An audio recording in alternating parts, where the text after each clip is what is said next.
All right, I'm ready. Good evening.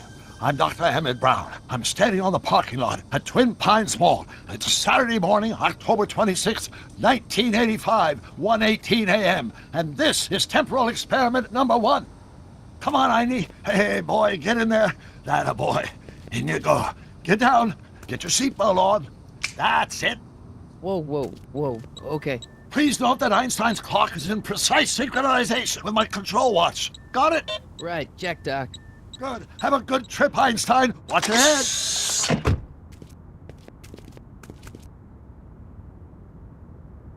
You got that thing hooked up to the car? Watch this. Yeah, okay. Got it.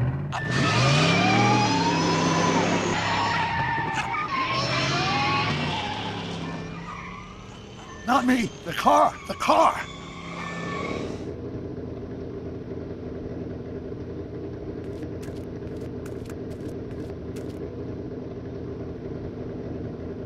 If my calculations are correct, when this baby hits 88 miles per hour, you're gonna see some serious shit.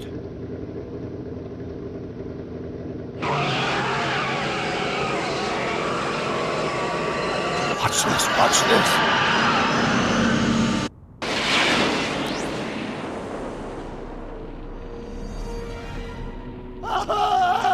What'd I tell you? 88 miles per hour! The temporal displacement occurred at exactly 1:20 a.m. and 0 seconds! Hot Jesus Christ. Jesus Christ, Doc. You disintegrated Einstein. Calm down, Marty. I didn't disintegrate anything. The molecular structure of both Einstein and the car are completely intact. Where the hell are they? The appropriate question is, when the hell are they? You see, Einstein has just become the world's first time traveler. I sent him into the future. 1 minute into the future, to be exact. And at precisely 1:21 a.m. and 0 seconds, we shall catch up with him and the time machine.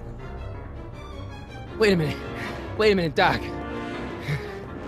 Are you telling me that you built a time machine out of a DeLorean?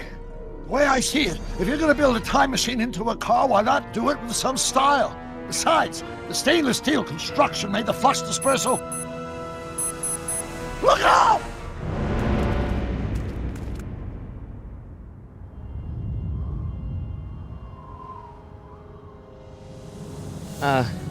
Doc?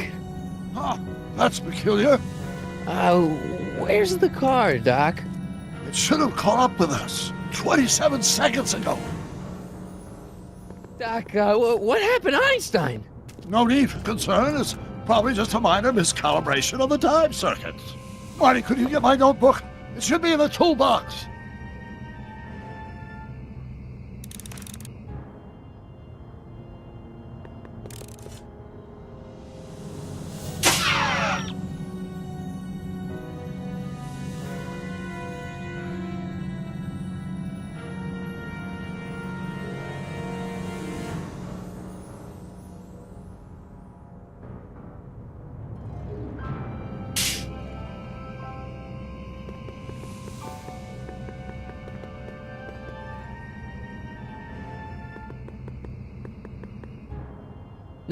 Notebook. Got it. Flux capacitor? That's it! What the heck's a flux capacitor? My latest invention. The thing that makes time travel possible. In this notebook, I've detailed the nearly 3 decades of scientific breakthroughs necessary to build a working time machine. If it ever fell into the wrong hands, the consequences could be catastrophic. Let's see. It's mass equals I times Z, and E equals the square root of Z times C squared, and the flux dispersal rate is inversely proportional to the 4th root of N, carry the 9, then... Doc, something's way off here.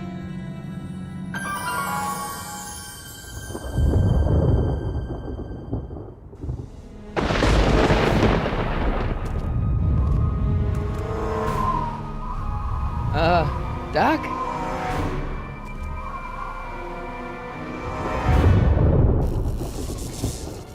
Great Scott! Doc, what is it?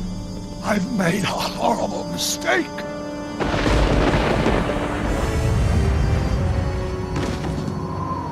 Doc! No! I'm sorry, Marty. Doc, come back! Doc!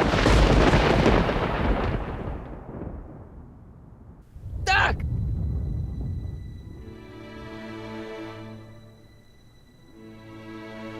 Marty, is everything okay? Yeah, Mom, it was just a nightmare. I was in the past, and Doc was there.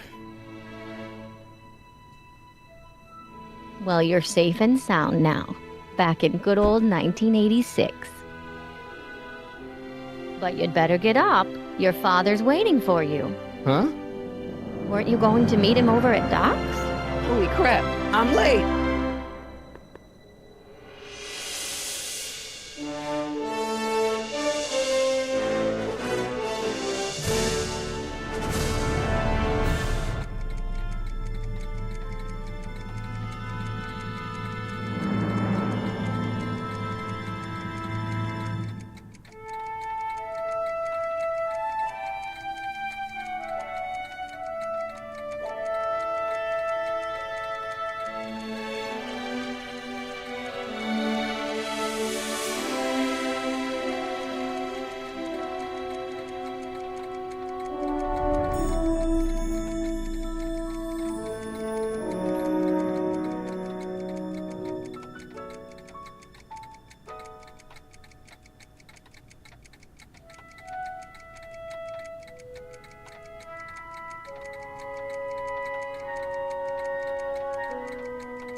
Dad, are we too late to stop the sale? Better late than never. You wouldn't believe how much rare stuff there is back here. That's Doc's stuff. The city has no right to. Now, son, I know you're upset, but your friend's been gone for months, and the city really seems hell-bent on using his land for that new parking garage. And, hey, is that a first edition Jules Verne? It's just not fair. But at least things can't get any worse. Hey, Marty! Hi, Biff. Come to see if the old crackpot had any buried treasure? Nah, I guess I'm just remembering.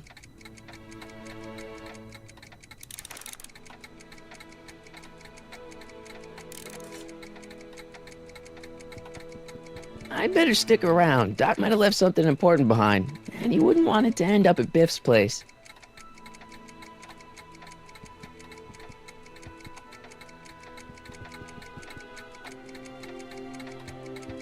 Hey, let me... Now, Biff, leave Marty alone. This is a very emotional time for him. Oh, sure. Sorry, Marty.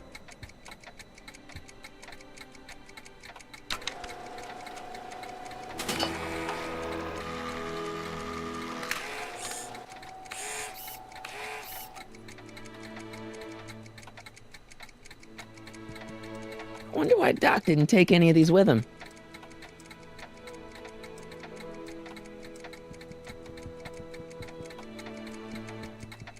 Jennifer'd like that. She's into old stuff.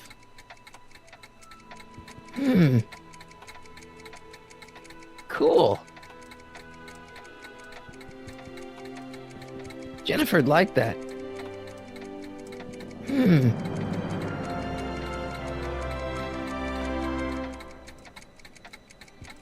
Cool. Does nature contrive it so that even with a time machine, you can't intervene to prevent your own conception, for example?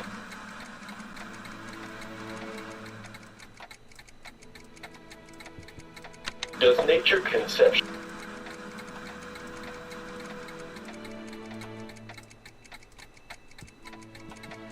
Does nature conception, for example?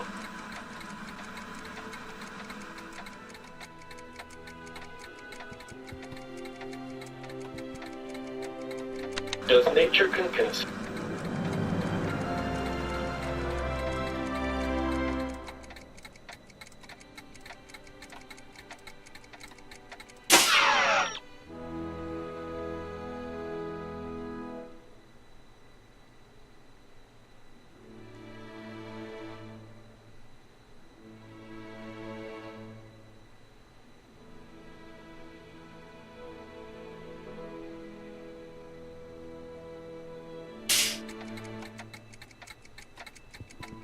A fish tank? I never knew Doc raised fish. Doc's fish had weird taste and decor. I kind of like Doc. Doc's fish had weird taste and decor. I kind of like Doc. I miss Einstein.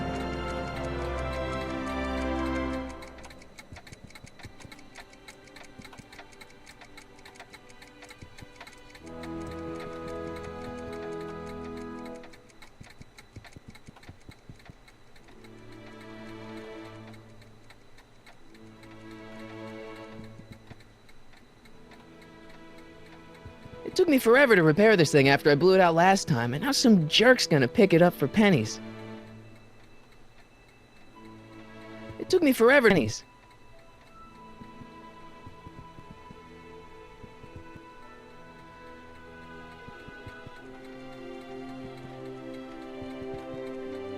Hey, Dad. Who's running this sale anyway? Oh, that'd be me, son. You? Why? Well, once it became apparent that the bank was going through with the sale, I volunteered to oversee it in order to make sure that Doc's stuff would be treated with a modicum of respect. Isn't that right, Biff? You got it, Mr. McFly. I'm telling you, this sale is a joke. Doc's only been gone for a few months, and I happen to know... Yes, you've told us he's not dead. He's on a trip. Let's say you're right. Have you considered that this trip may not have been entirely voluntary? I hate to say it, but Doc's run up some pretty sizable debts around town. Maybe he's just hiding from his creditors. You got Doc wrong. Sure, maybe he's not so good with money. That's just because his mind's always on bigger things. But he's still a straight-up guy. He'd never run away from his problems. Well, you know him better than I do, son, but the bank is within its rights to sell off his stuff. Maybe you should try to find some things to remember him by before Biff grabs them all.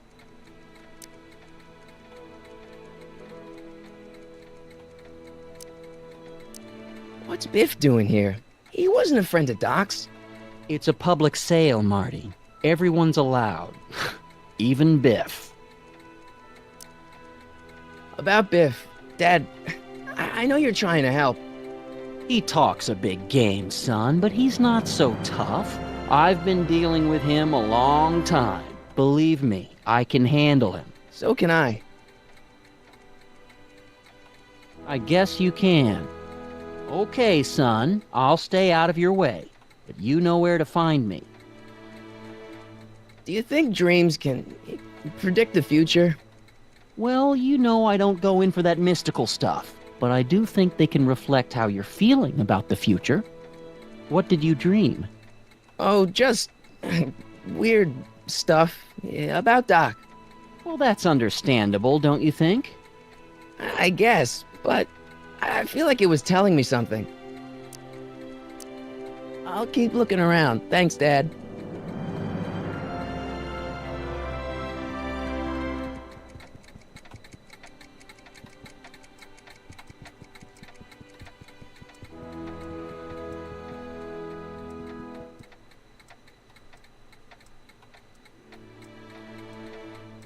Looks like a hand-crank lightning rod, or maybe a lightning-powered pencil sharpener.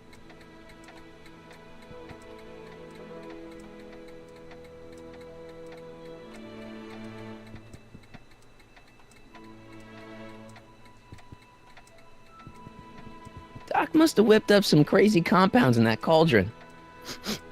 It smells like beef stew.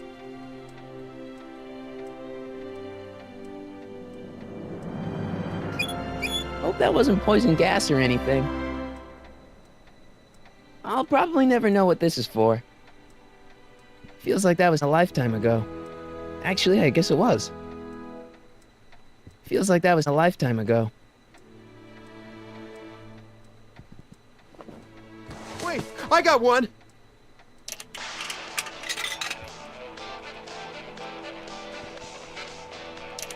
Hey, don't cut off my music!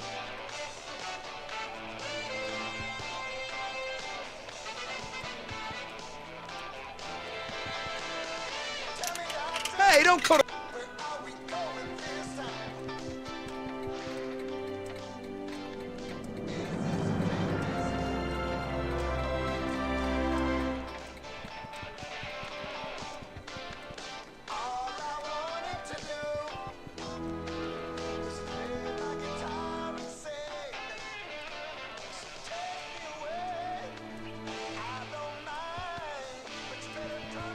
Hey, Biff.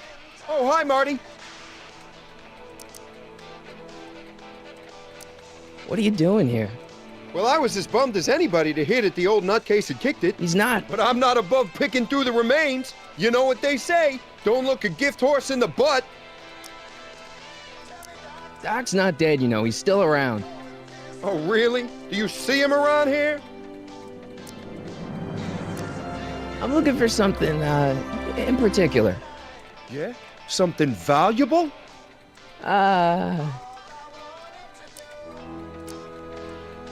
Never mind.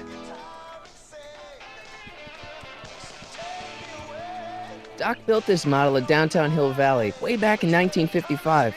The clock tower in the courthouse even works. What the? Is that Doc's notebook in there? Hey, that looks just like the courthouse. You gotta hand it to the old coot. He was good with his hands. Biff, can I see that a minute? This would look great in my fish tank. Give the old carp something new to nibble on. Can I see that model courthouse for just a second? I need to get something out of it. Like what? A not guilty verdict? That was a joke. Oh, but really, can I? No, I think I'll hold on to it. Give it here, Biff. Well, well, look at what we have here. Looks like plans for something. What's a flux catheter? It's none of your business. Doc asked me to... Brown's worm food, kid. But this looks like it might be worth something. Ha!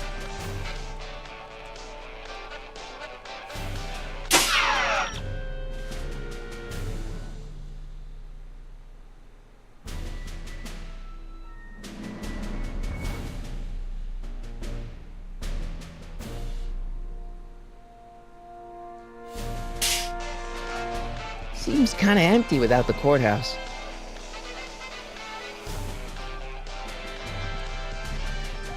Hey, Biff.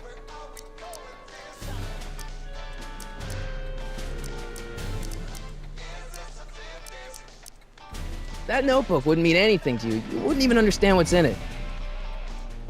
You calling me ignorant? I only want that notebook because, well, I'm sentimental. It's like a piece of Doc. Doc's dead. Time to get over it and move on. It's just a notebook with Doc's scribblings. What did Doc ever accomplish? Nothing. Then it's worthless, right? If it was really worthless, you wouldn't want it so bad. I'll pay you for it. How much? Not enough. I just can't let you keep that notebook. It's dangerous. What, is it set to explode or something? Well, in a way. I'll take my chances. Never mind.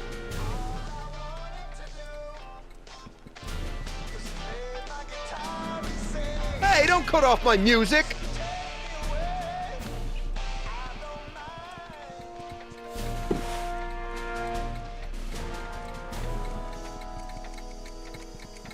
Hey, I want to try something. Huh.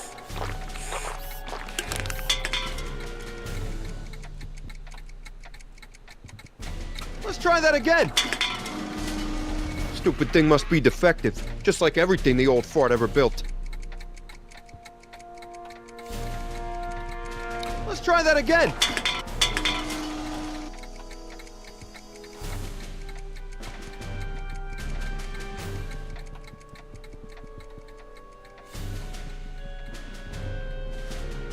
Hey, Dad.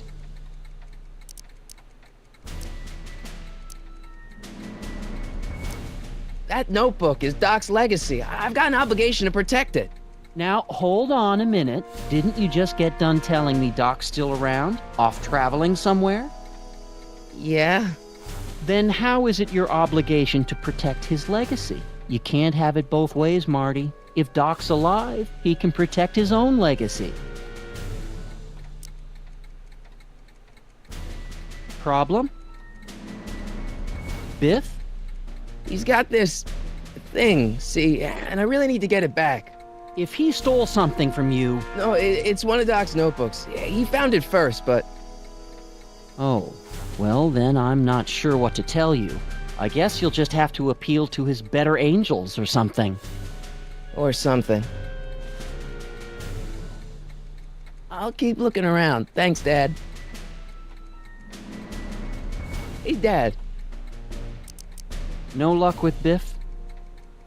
Well, don't give up. Sure, he can act stubborn sometimes, but underneath it all, he's just a big pushover. I'll keep looking around. Thanks, Dad. Hey, Dad. Why's my guitar got a price tag on it? Sorry, son. Must have been an overzealous clerk. Just pick it up. I'll iron things out with the bank. It may not look like much, but it packs a wallop. It may not look like... I keep this picture of my dad to remind me that even the most hopeless losers can grow up to be pretty cool guys. I keep this picture... Guys.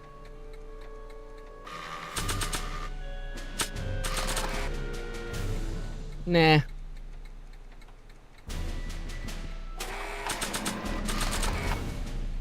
Nah. I don't think so. Maybe not. Not sure what that'll do. Not sure what that'll do.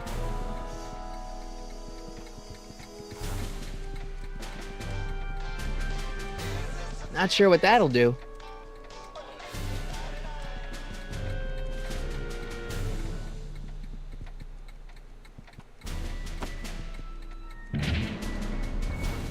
Here's an oldie, but a goodie. 1, 2, 3. Hey, look, it's Chuck Butthead. Let me show you how it's done. Well, it's 1 for the monkey, 2 for the snow, 3 to get ready now. Go, Scott, go.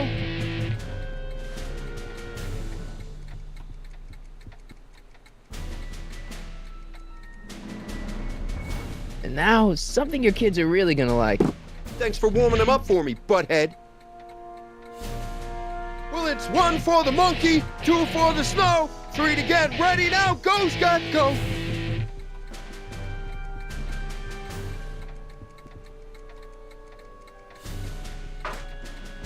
You want to hear a number by Biff and the Biff Tones? Always happy to play for my adoring fans. Well, it's 1 for the monkey, 2 for the snow, 3 to get ready now. Go, Scott, go.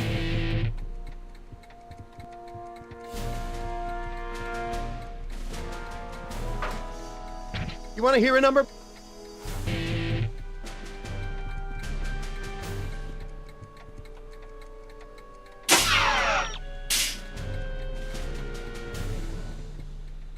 Hey, Dad. Hey, Dad. No luck with... Well, Let's make some noise.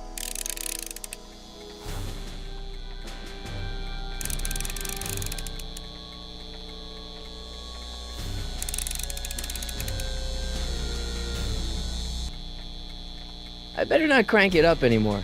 I really don't want to blow this thing out again. Now that is a dangerous amp. You want to hear a number by Biff and the Biff Tones? Always happy to play for my adoring fans.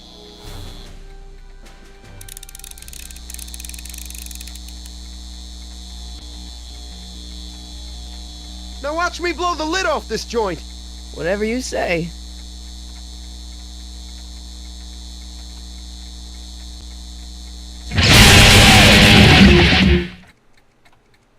Rock on, Biff. Oh, shit.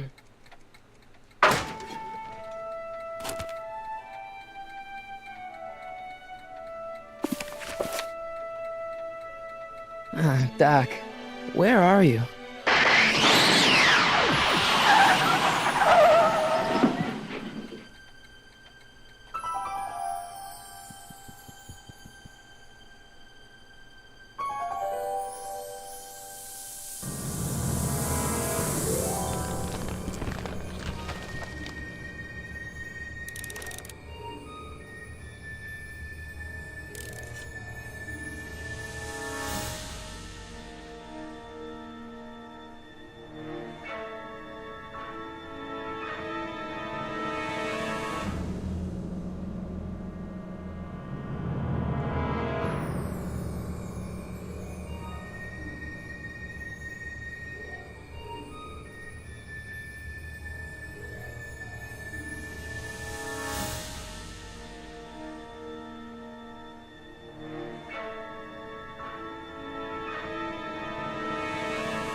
This notebook has all of Doc's plans for the flux capacitor and the DeLorean. I'd better make sure it never falls into the wrong hands. And by wrong hands, I mostly mean Biff. This notebook has all of Doc's plans for the flux capacitor and the DeLorean. I'd better make sure it never falls into the wrong hands. And by wrong...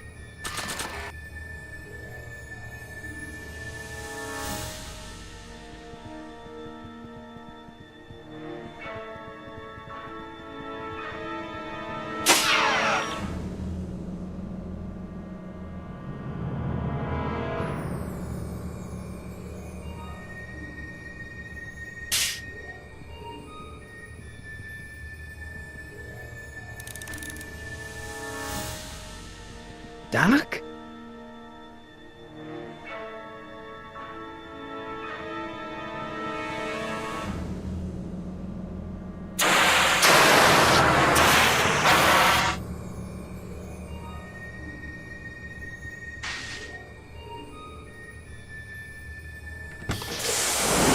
Einstein! Where do you come from, boy? Didn't you bring Doc with you?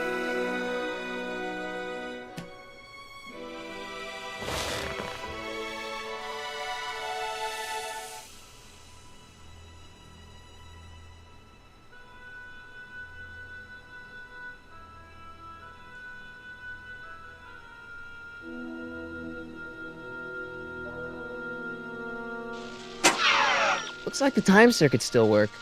Now I only need to know when to look for Doc. I probably shouldn't fiddle with the time circuits again until I know when to look for Doc.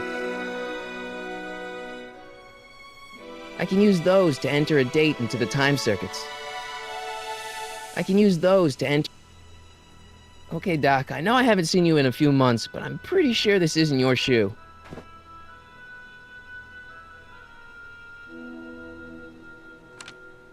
Marty?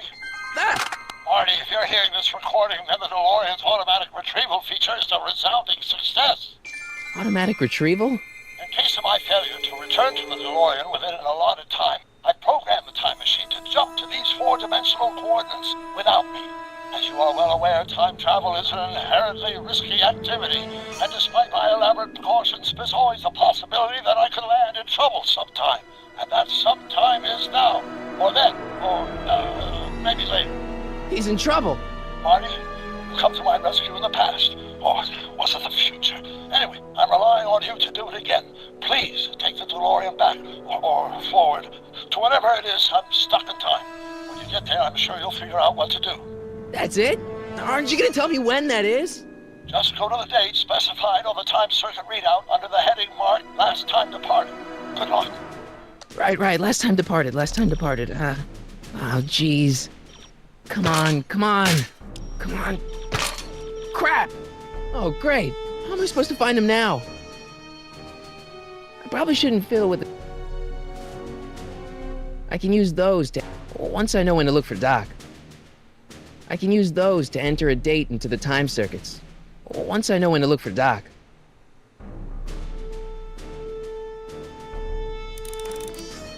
I can use those... Once...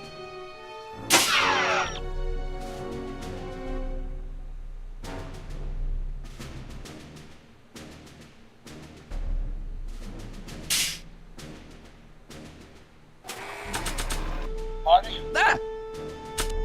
This time-traveling shoe is my only clue to finding Doc. This notebook has all of Doc's plans for the flux capacitor and the DeLorean. I'd better make sure it never falls into the wrong hands. And by wrong hands, I mostly mean Biff. I keep this picture of my dad's.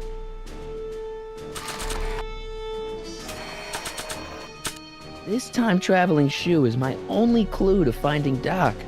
This time-traveling...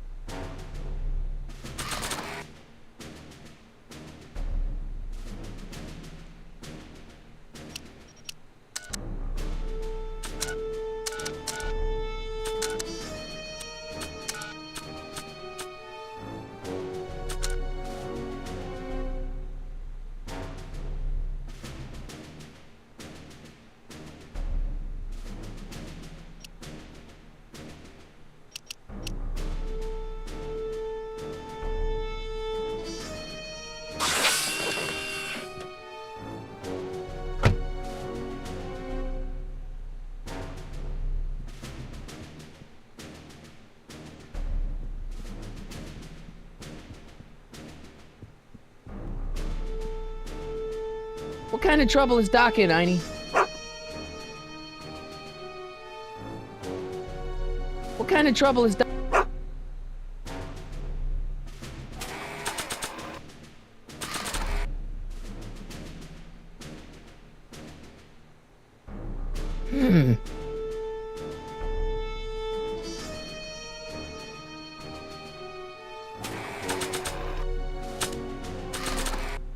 It's a good idea, but I already know where my dad is.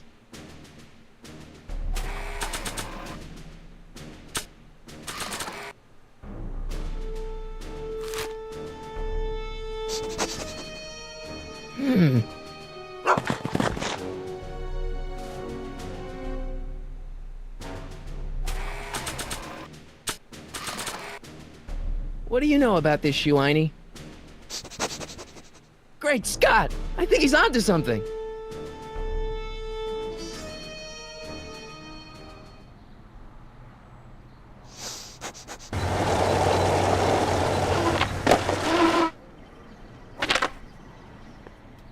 Okay, now we're getting somewhere. How's this supposed to lead me to Doc, Einie?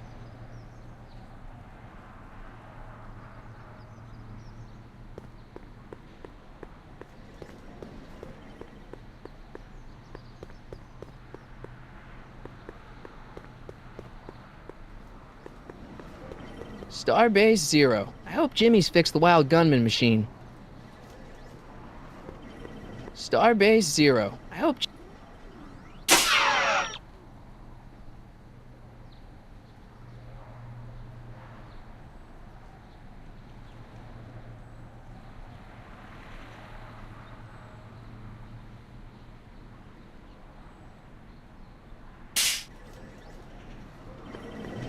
I guess there's time for a quick game.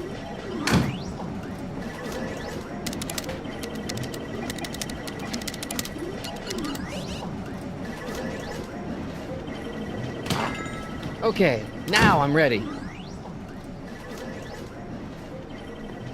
Doc's waiting for me somewhere in the past, and I've run out of quarters.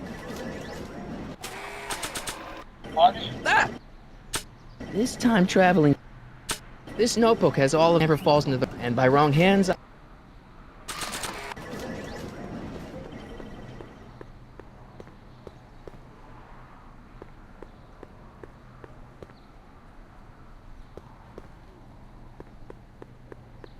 A1 liquor. I like the new bars Mr. Figgins put on the windows. Very secure.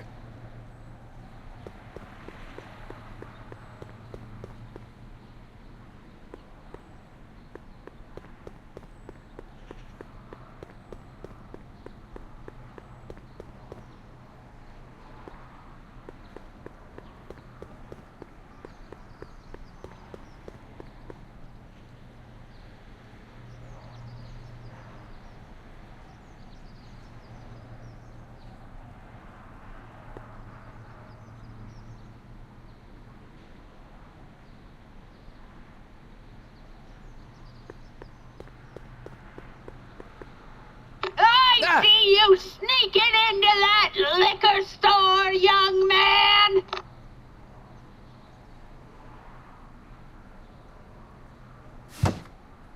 On second thought, I don't really want to go in there.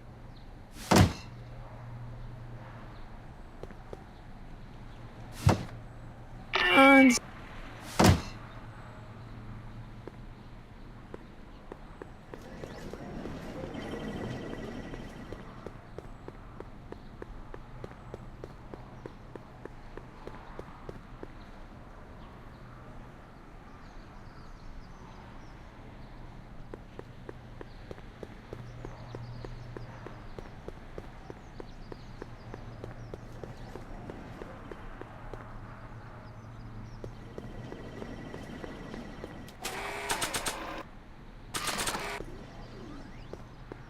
What do you say, boy?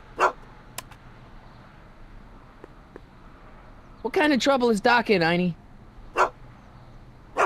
Why couldn't Doc have invented a dog translator?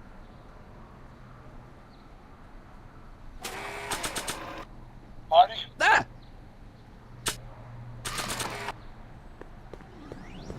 Not sure what that'll do. Not sure what that'll do. Not sure what that'll do.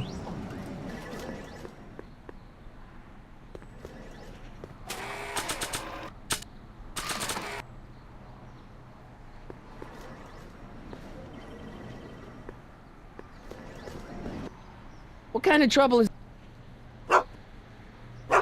Why couldn't Doc have invented...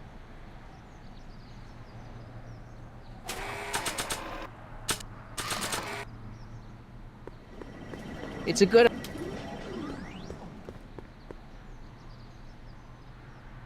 It's locked. It's locked.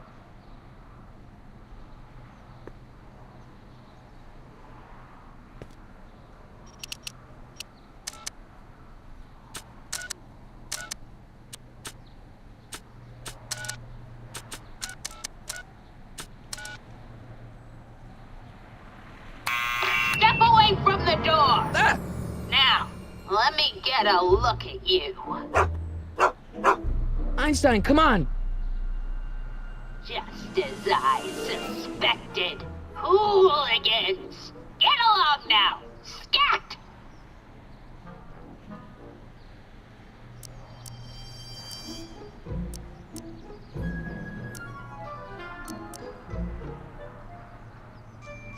Can you let me in? I've got... What is it? Let me see. I'm not a hooligan, ma'am. I'm a teenager. I wasn't born yesterday, young man. Aren't you the miscreant who skateboards through the town square every morning between 8 and 8:30 in a decidedly unpunctual manner? Yeah? All skateboarders are hooligans. It's a fact. Look it up. E. Strickland. You aren't related to, Vice Principal Strickland, are you, ma'am? Not that it's any of your business, but I'm his sister, Edna. Oh, and you're one of those McFly slackers, aren't ya? Yes, what's old man Strick? I mean, what else has your brother been saying about me? Nothing I couldn't have deduced for myself, slacker. State your business, child. You're making me miss Merv. Well, see, that's the thing. I'm not sure why I'm here. Einstein here brought me, and... Well, Can you let me in? I've got something to show you. what is it? Let me see. It's locked.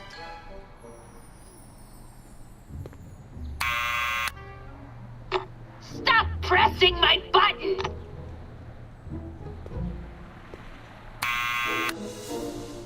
Stop.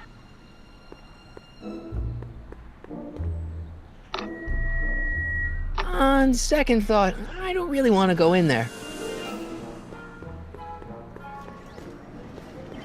Doc's... I haven't got all day.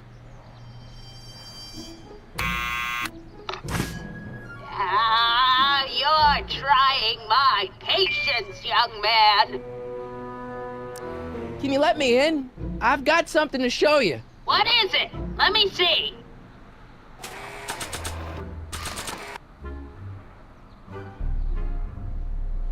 I've already got a dictaphone. Go peddle your wares elsewhere.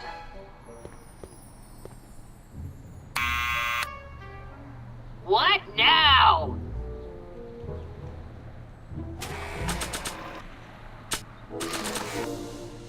What's that?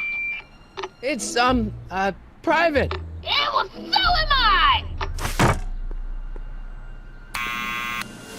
What now?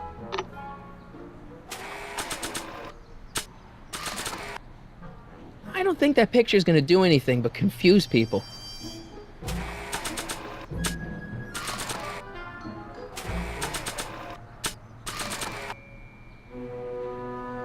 A shoe? Now what would I want with a... Huh? Stay there!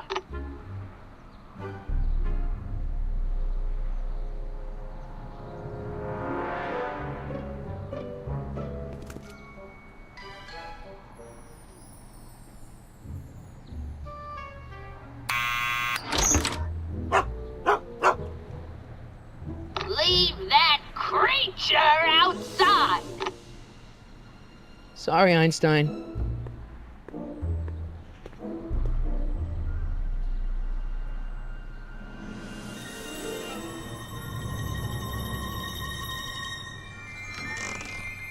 Well, took you long enough. There's a lot of stairs. To return the shoe, I mean. I lost it ages ago. You can put it down next to the other one. Much better. So neat and orderly. I suppose you'll be wanting some sort of reward now. No, All I've got is tea and candy. But... I'm sorry I called you a hooligan. I try not to jump to conclusions, but after all, 9 out of 10 people in this city are hooligans. It's a fact. Look it up.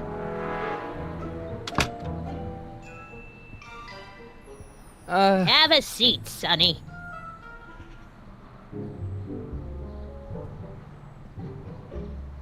Hey! You kids! Put out those cigarettes! Don't touch those! My newspapers are in pristine condition and meticulously organized. Not about to let some street punk get jam all over them. I told you not to touch those! I told you...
Is that Vice Principal Strickland? Mother never could keep little Gerald out of her clothes. Marshall Strickland. My grandfather, gunned down by Mad Dog Tannen over 100 years ago. That's not how I remember it.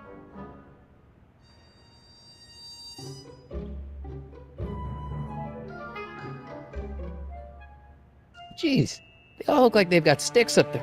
What's that? Nothing. Jeez, nothing. I can't leave now. Miss Strickland's my only hope of finding Doc. Einstein brought me that shoe from the past. But when in the past? What are these? My editorial trophies. Cat Lovers Quarterly? It's legitimate journalism. I didn't even know they gave out trophies for best litter columnist.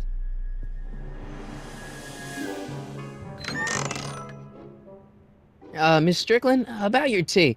You forgot to turn on the... You! It's spelled with a U! You illiterate vandal! That tea's never gonna boil.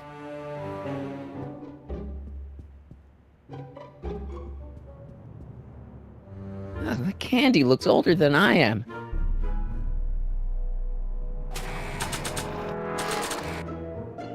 The candy looks older than I am.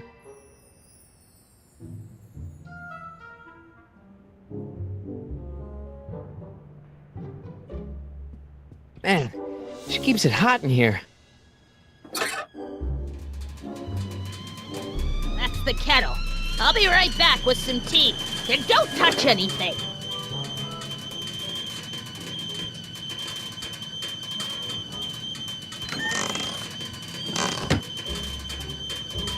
I don't need to fake a tea whistle while she's in the kitchen.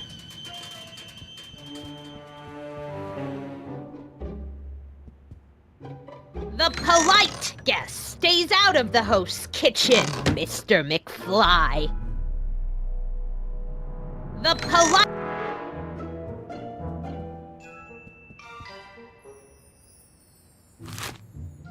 Juveniles collide with manure truck. Nice picture.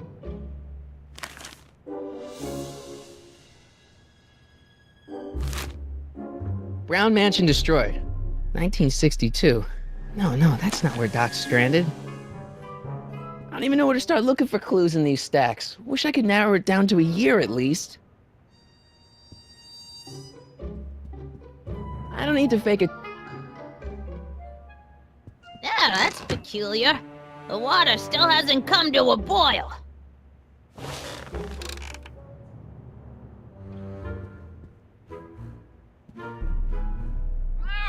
Oh, I wouldn't do that if I were you. Ms. Pretty Whiskers is very particular about who handles her food. Miss Pretty Whiskers? Miss...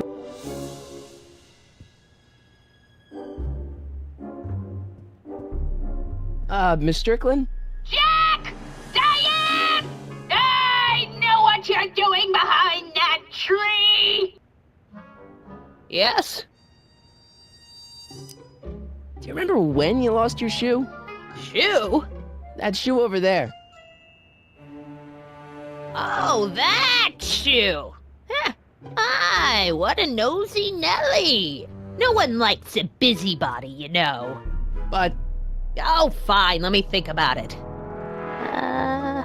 Yes, I remember. I lost it in a scuffle with a dog. Oh, when was it? Oh, yes, the day that speakeasy burned down. A speakeasy? In Hill Valley? Don't act so surprised, young man. Your generation doesn't hold a copyright on moral depravity, you know. Sin has been on the prowl in Hill Valley since the day it was founded.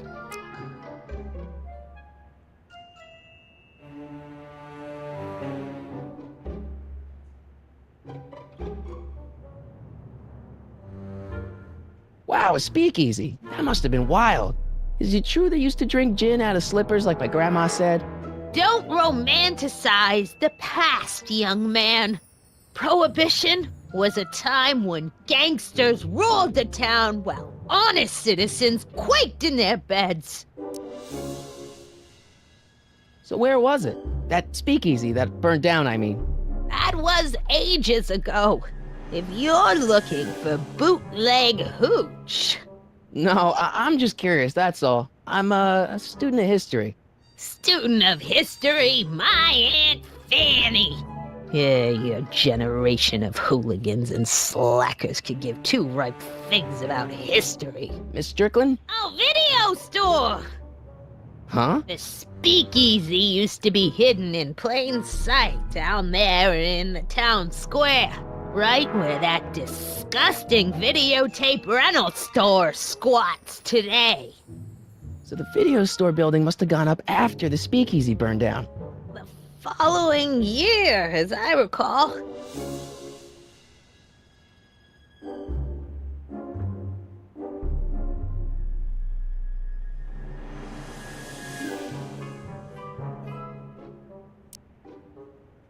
So the video store building must have gone up after the speakeasy burned down. The following year, as I recall.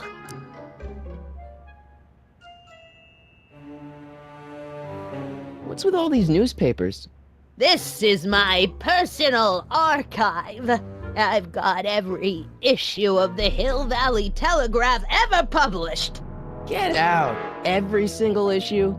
From 1871 to the present. If it happened in Hill Valley, you'll find it in my stacks. I guess somewhere in these stacks there must be an article about the speakeasy burning down. Naturally. I probably wrote it myself. I was quite a reporter back in the day. Any idea what date that article came out? Well, obviously the day after the speakeasy burned down. I guess somewhere in these stacks there must be an article about the speakeasy burning down. Naturally. Any idea? Don't let...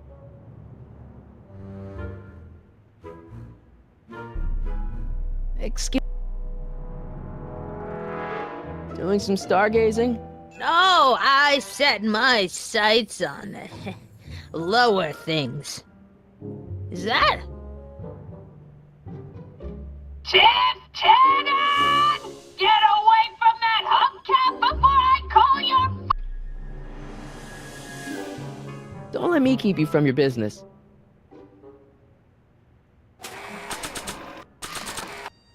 I don't want to record them right now.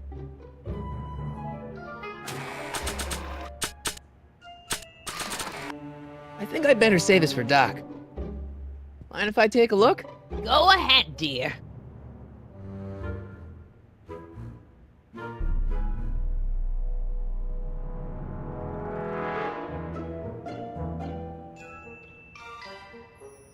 Rebuilt in February 1932.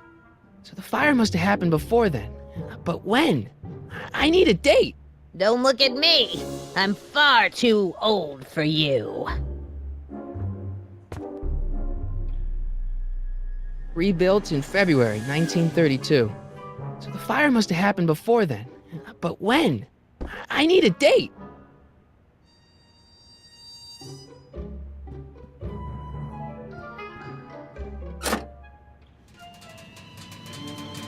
There's the whistle! Surely the water's boiling by now.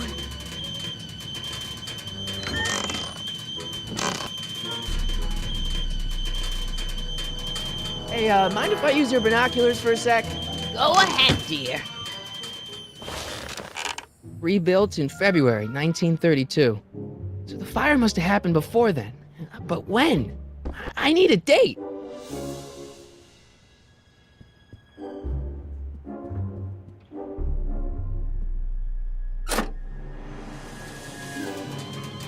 There's the whistle! Surely the water's boiling by now.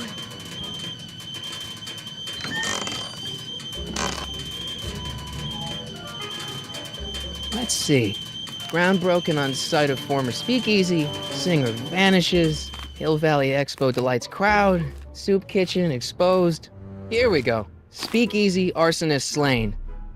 Legal procedure gave way to old-fashioned vengeance last night when a mob descended on the Hill Valley police station.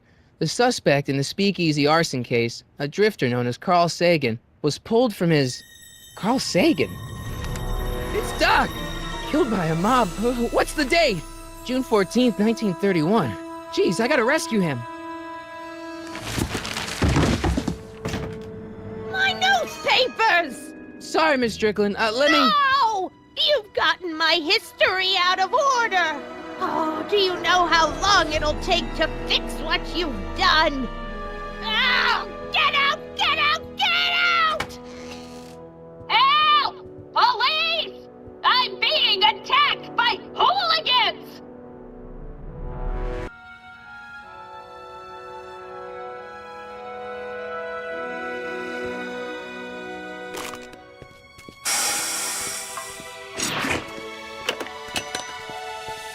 Marty! Where you been, son? And what are you doing in that getup?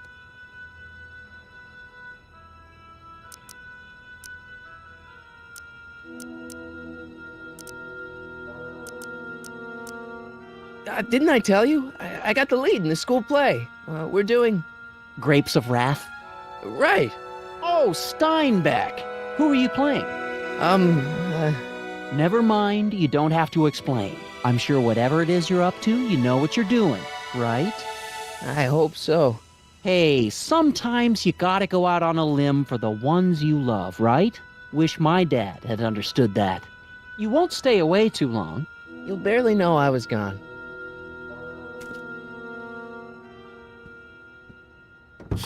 You ready to go, Einstein?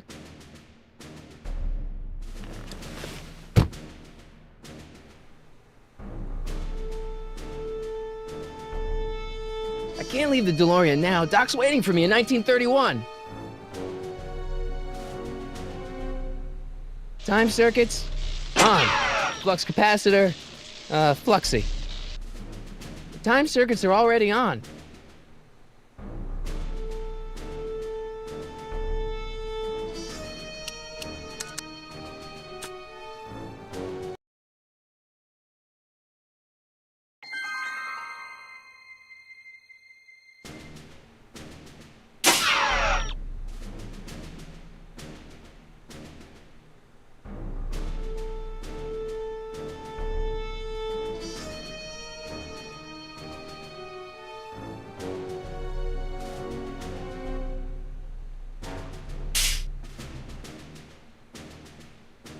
I've got to turn on the time circuits first.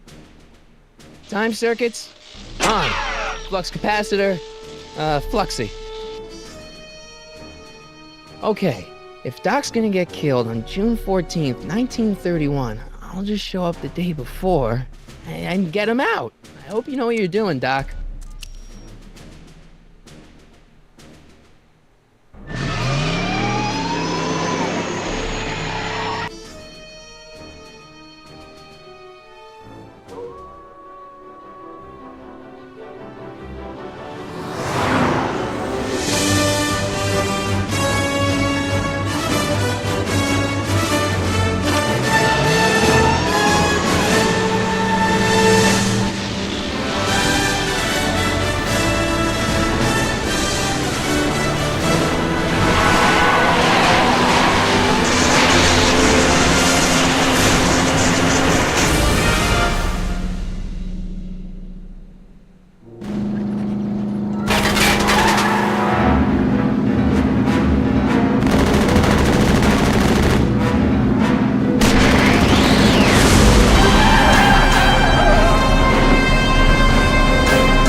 Einstein, where'd you go now, boy?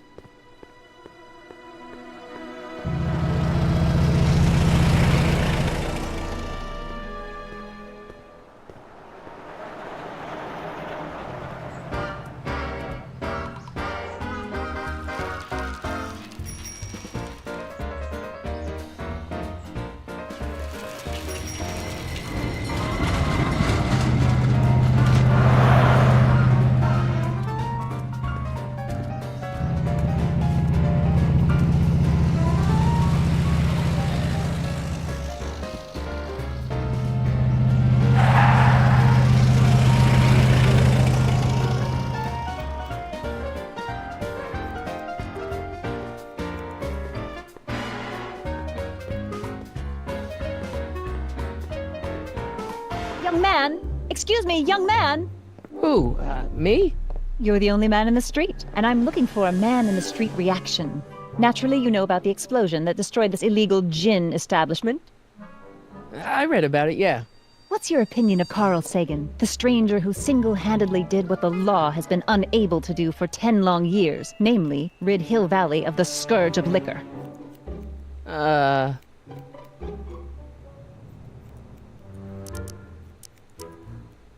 There's gotta be some sort of mistake here. Carl wouldn't do something like that. It's surprising the lengths a person will go to when it's a clear-cut matter of right and wrong. You've got an honest look about you. You do support the side of righteousness, I trust.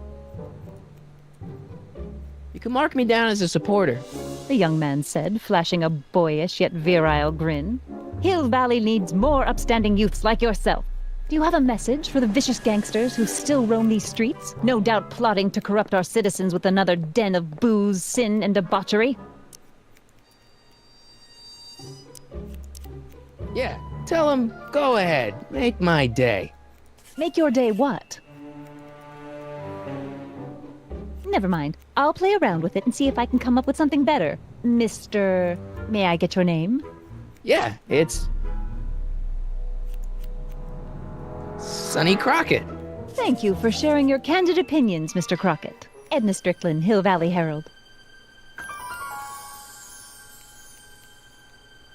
I know, I met you back. I'm familiar with your work. You read my column? How sweet! I know it's just an etiquette column, but I believe it'll lead to bigger and better... Oh! Einstein, no, down, boy. Is this wretched creature yours? He assaulted me once before. What's got into you? Aggressive dogs must be kept on leash at all times. It's the law. Look it up. Doc, I gotta find Doc.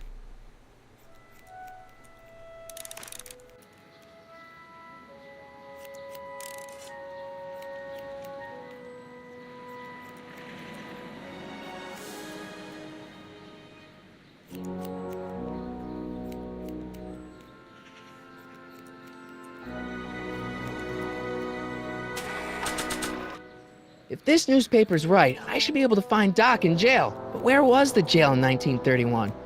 If this newspaper's right, I should be able to find Doc in jail. But where was the jail in 1931?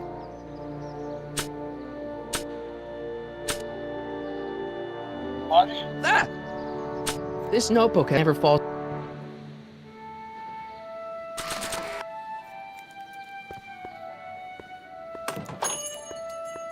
Hey, can I get some moose? What does this look like, a hunting lodge? I better not go back in there. They're angry, and they've got scissors. I better not... I'm not so sure I want to stay in a place that welcomes transients.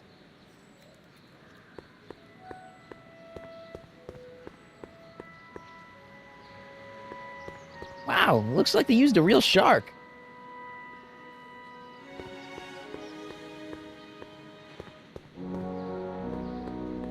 Majestic arms. Transients welcome.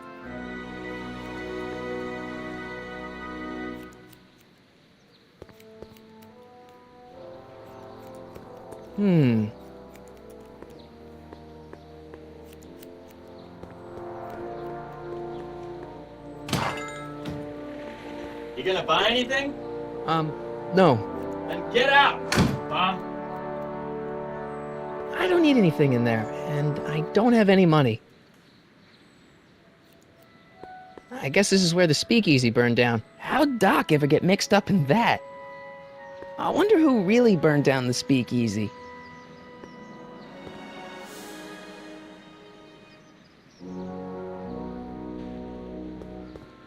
Lamont's House of Ermine. I guess there's not much call for fur coats in the middle of the Depression, especially in June.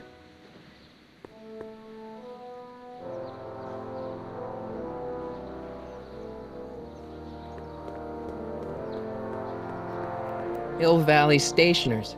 Wow, this place has been around forever.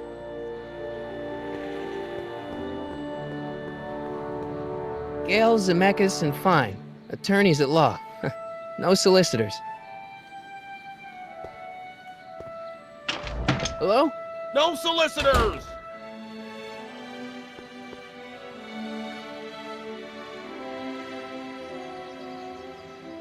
Bank of Italy?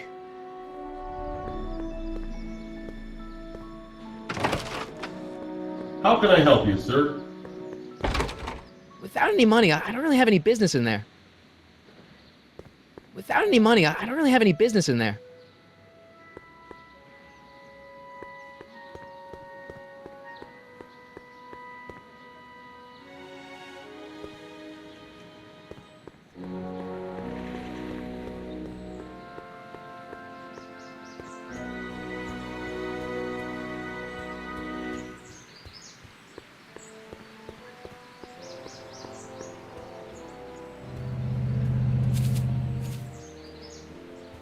Hey, how you doing, Einie?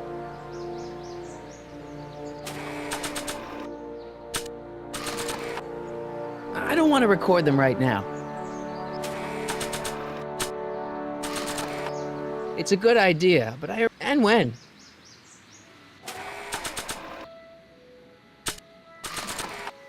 It's a good idea, but I already know where my dad is. And when. Hey, how you doing, Einie?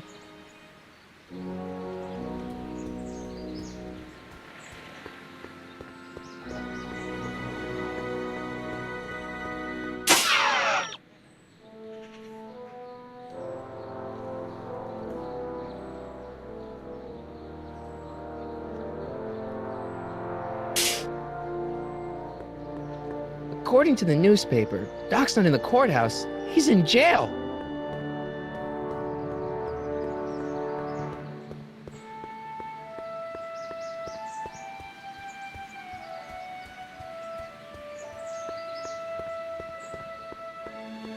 Where is the jail in 1931 anyway?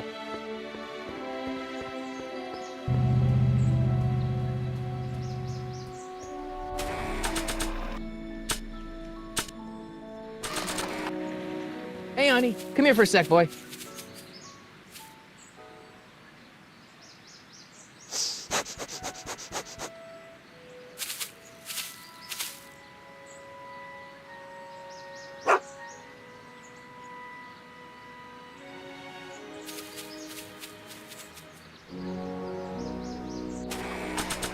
If this newspaper's right, I should be able to find Doc in jail. But where?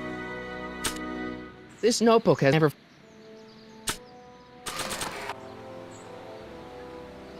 I don't think Doc would appreciate me whacking his dog in the nose.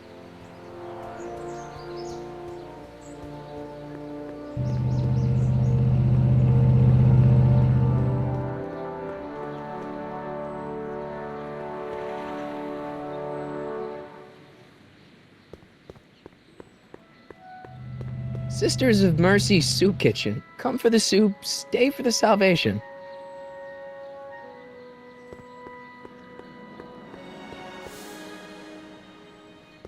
Hill Valley Police Station. Cripes, this place looks old, even for 1931.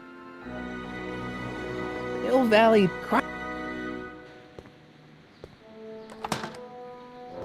Who are you and what do you want? Can I talk to, Carl Sagan? Are you his lawyer? No. Then scram.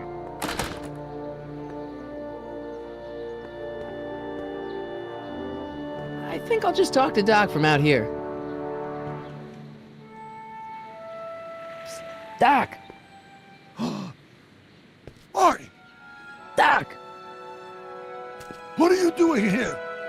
You sent for me, Doc. I did? When? May 14th, 1986. 1980? The automatic retrieval system. Of course.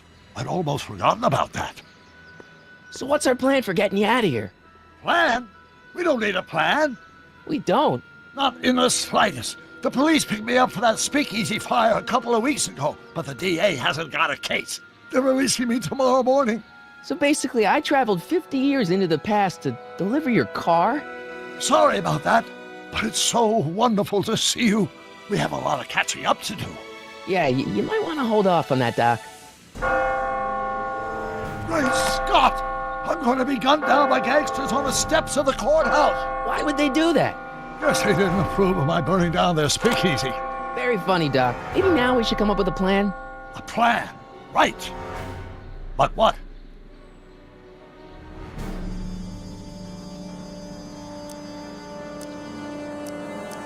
Why don't I take the DeLorean, go back in time before you were arrested, and stop you from getting caught in the first place? Don't even think about it. Without my unjust incarceration, the events that sent you into the past might never happen, resulting in a paradox of continuum-shattering proportions. Jeez, we've been back together for 5 minutes, Doc, and you're already talking about the end of the universe. I've missed that. Don't be ridiculous, Marty. I was only referring to the end of the universe as we know it.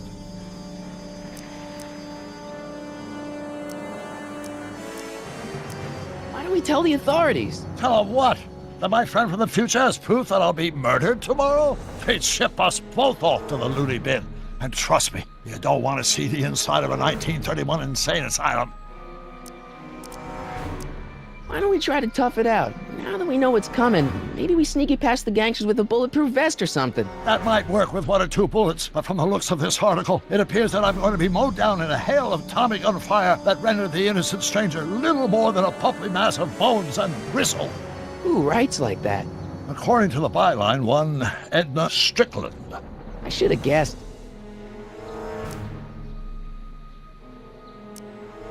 Hey, maybe I could talk to the gangsters. Tell them they're about to shoot the wrong guy. I don't think the criminals of this era are going to be very receptive to a complete stranger telling them that their secret assassination plan is misguided, do you? Well, I suppose I could just get some dynamite and break you out of jail. No, that's far too dangerous. Not just to me, but to random innocent people in the past. The repercussions could be... That's it! What's it? My rocket-powered drill. You have a rocket-powered drill?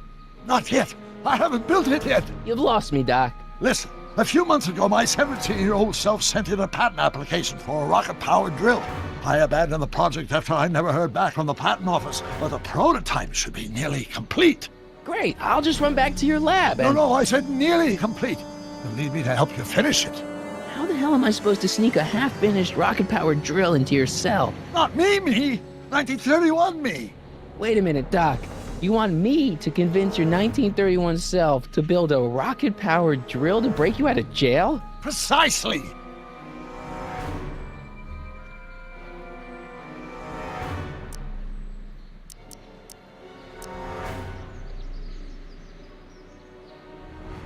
Okay, well, let's say I go along with this crazy idea. Where can I find you? I mean, the other you. How should I know? It was over 50 years ago. Why don't you go over to the soup kitchen next door and give my house a call? They'll know where to find me. Soup kitchen. Got it. Just stay away from the soup. It'll cause irreparable damage to your digestive system.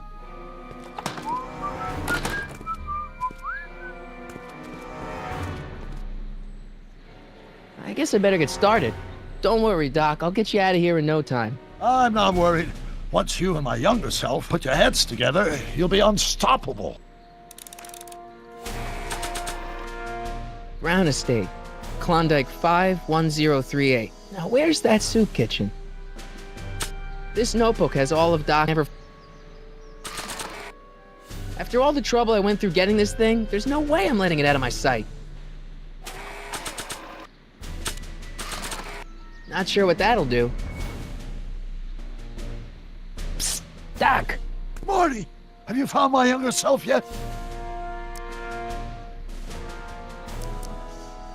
I know this really isn't the right time or place, but I found your notebook. Ah, so that's where I left it.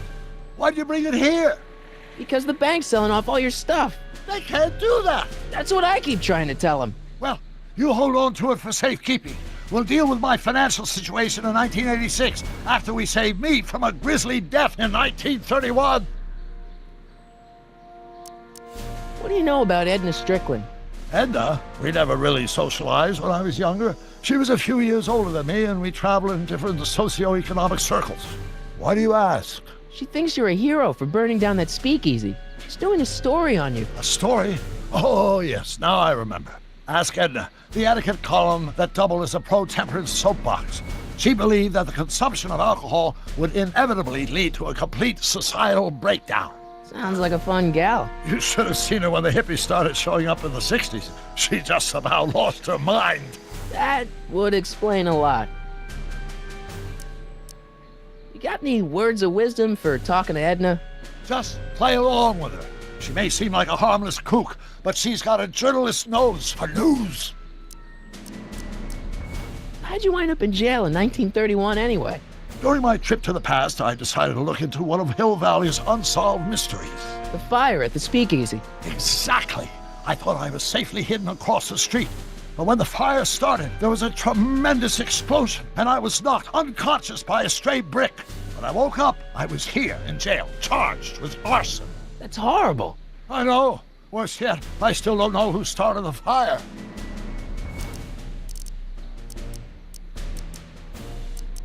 Where have you been all this time? I missed you.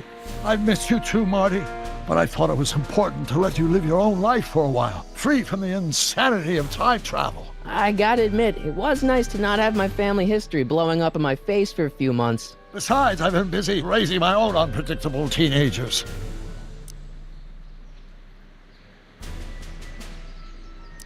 So how are Clara and the kids? They're fine. Right now we're trying to decide where to send Jules and Vern to college. Clara prefers the 2020s, but I'm partial to the 1960s. We're planning on visiting you and Jennifer in 2011 soon. Me and Jennifer? In 2011? Oh, forget I said anything.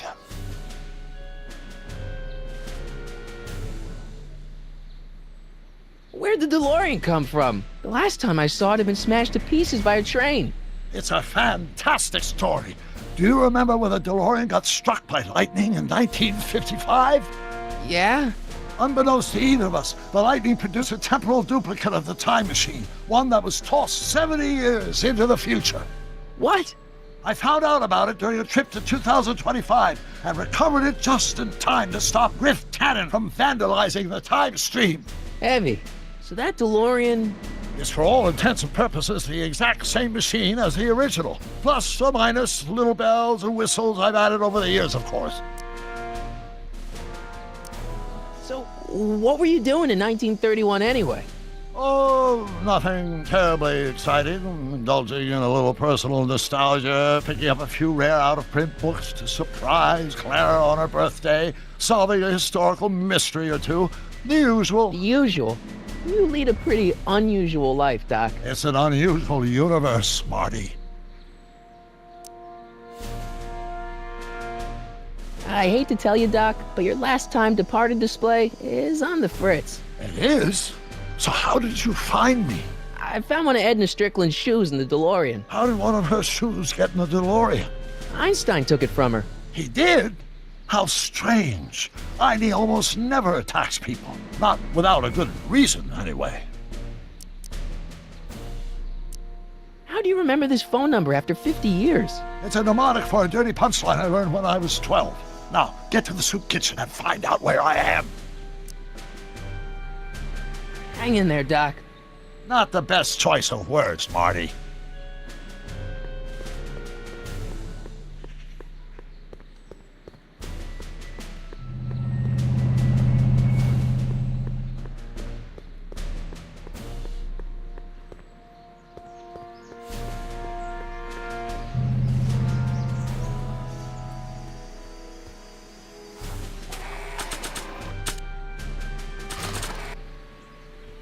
Hey, honey, come here for a sec, boy.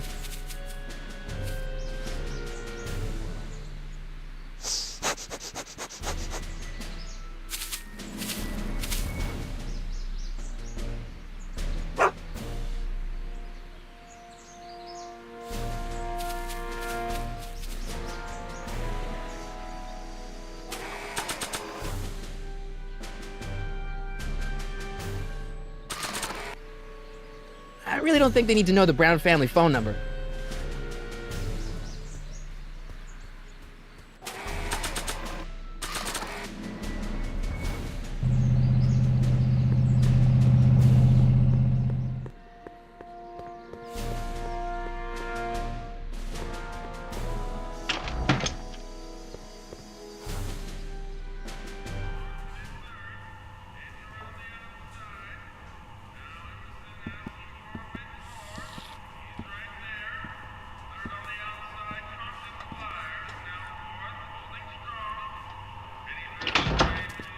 McFly? Biff? Kid! Grandpa? That's Mr. Tannen to you, Artie. What are you doing out here? Well, I was getting kind of hungry, so I figured I'd come down here for some free soup. Just thought I'd come down for some soup. Think, McFly. The DA's throwing around subpoenas like Babe Ruth. I don't think Ruth's a pitcher anymore. Shut it. If one of those subpoenas landed in the hands of my number cruncher, I'd be in a whole lot of trouble. I could even get sent up the river. You wouldn't want that, would you? Would you? No, of course not, kid. All right, that's better. What are you looking at, punk? Keep your eyes on the soup, kid. Well? Well, what? What are you still doing here? Sorry, kid. I'll just run back to the safe house. You do that. And McFly, Yes? that hat's too flashy. You better let me hold on to it. Now scram! You got it, boss. And don't come out until I give you the all clear. I swear, if even one of you mooks could add 2 + 2 without your fingers, I'd dump that wimp into the lake. Hey! Anyway, I'm off to make myself irresistible. Don't let anyone burn down the shop while I'm gone.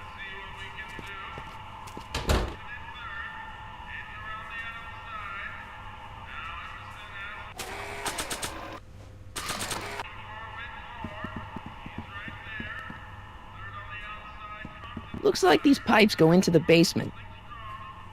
Looks like...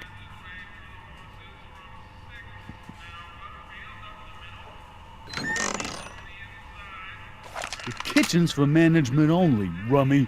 Whoa!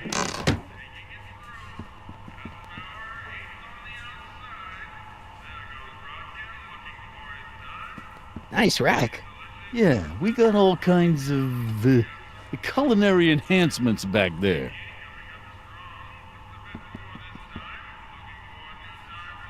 What are those tables for? We keep a few extra tables around for our end-of-the-month hobo soirees.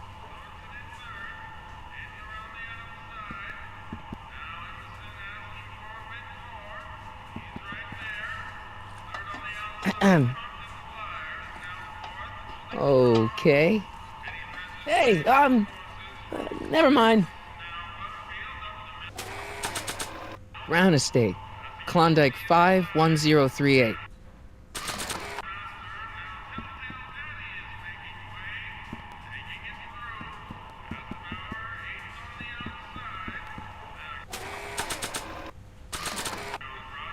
I better not talk to him. I don't want to mess up his timeline.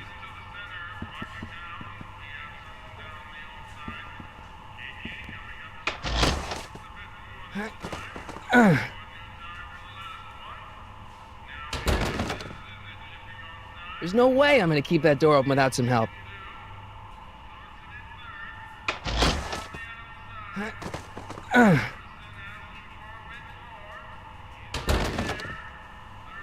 There's no way.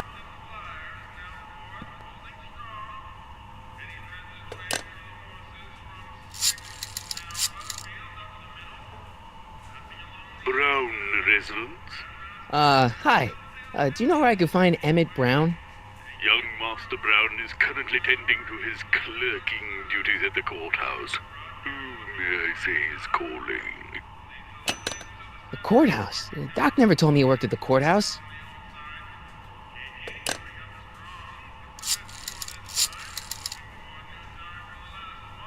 Brown residence?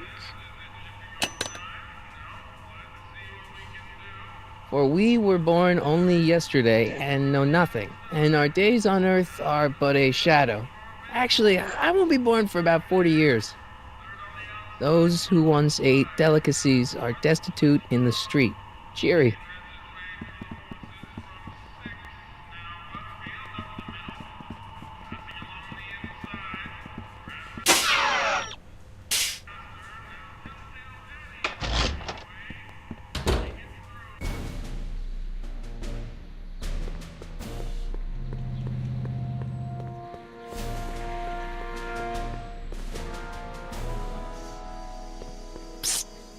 Morty, how goes the escape plan?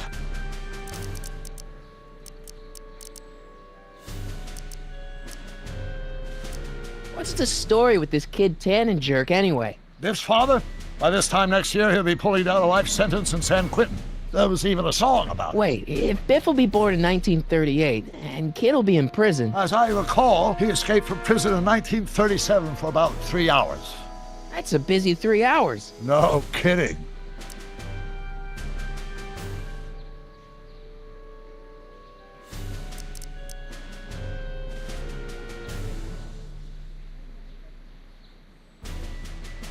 Got any advice for dealing with Kid Tannen? Stay as far away from him as possible. The criminals of this era may be snappy dresses, but most of them are violent psychopaths. Guess who I bumped into at the soup kitchen? My grandfather. No! Don't worry, I didn't talk to him or change his future or anything. Good. I wish I could, though.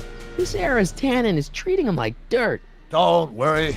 If history plays out as it's supposed to, he'll soon be out from under Kit Tannen's thumb and free to live out his life as a humble accountant with your grandma. What was her name again? Sylvia. Right, Sylvia.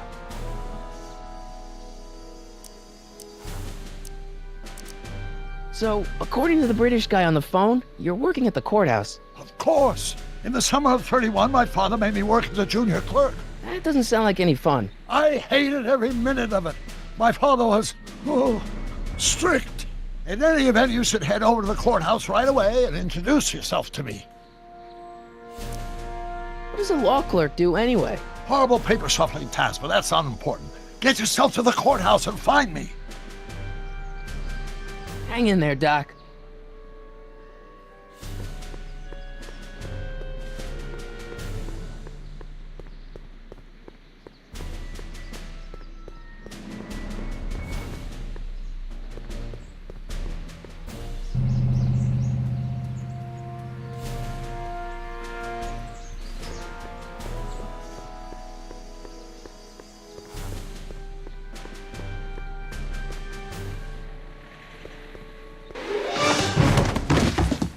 Touch those. These are very sensitive legal documents. Nobody is supposed to handle them but sworn officers of the court.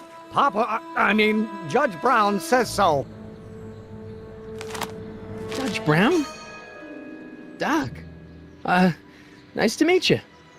I'm, Sonny Crockett. Emmett Brown. But I am a law clerk, not a doctor. Now please get out of my way. I have important business to transact. Naturally, H2A multiplied by the inversion of H has to come out less than expectation value of A, right? No. What am I missing here? Or do we take H? Listen, Emmett, you don't know me, but I'm your friend. I'm not big on friends. They get in the way of work. What's this important business you're up to? It's a legal matter. Very complicated, very abstruse. I need to obtain 5 sets of initials on every copy of this writ of indemnification before before Judge Brown can even think of granting a waiver to the party in the first part. You have no idea what it's about, do you? That's how important it is.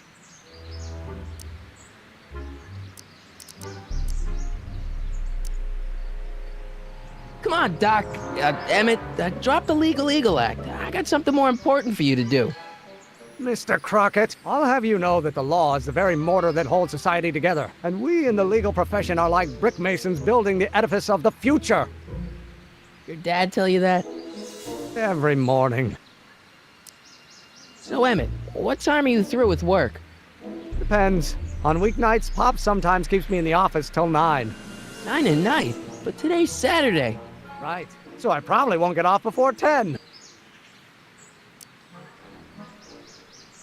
How about you knock off work early and I'll buy you a beer, or soda. What do you say?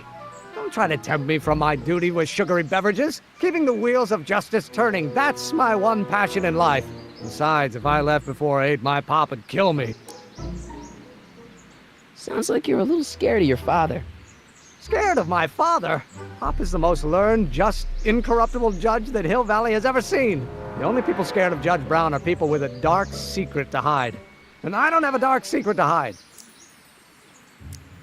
Listen, I understand you're working on a new invention in your lab. Invention? You must have me mixed up with somebody else. I'm in law. I have absolutely no interest in science. Friction remains constant in the gravity. Come on, wait up a minute. You again? Can't you see I'm busy? Okay, so you don't want your old man to know. That's fine. Listen, we all keep secrets. But I'm telling you, you can level with me about this science project of yours. I am not a scientist. Go ahead, ask me what E equals. What does E equal? I have absolutely no idea. See? I don't know where you got your information from about me, mister, but you're wrong. But how many Newton? Will you just give me a chance? Harassment's a federal crime, Mr. Crockett. Come on, you can trust me, Doc. Emmett, it's your future I'm looking out for, in more ways than one. What are you talking about? I'm talking about you and science. Oh, that word again! If you insinuate I'm a scientist once more, I'll sue you for defamation of character! To H. Will you just give me a chance? Harassment's a federal crime, Mr. Crockett! See, I'm sort of in the science business myself. That's why I sought you out. Not that I care in the least, because science is the furthest thing from my own area of interest, which is law, but I don't believe you. It's true. I'm a scientist. So tell me something, Mr. Scientist, from your vast storehouse of scientific knowledge. The leg bone's connected to the thigh bone? Amazing. Yeah, about Don't your... say it.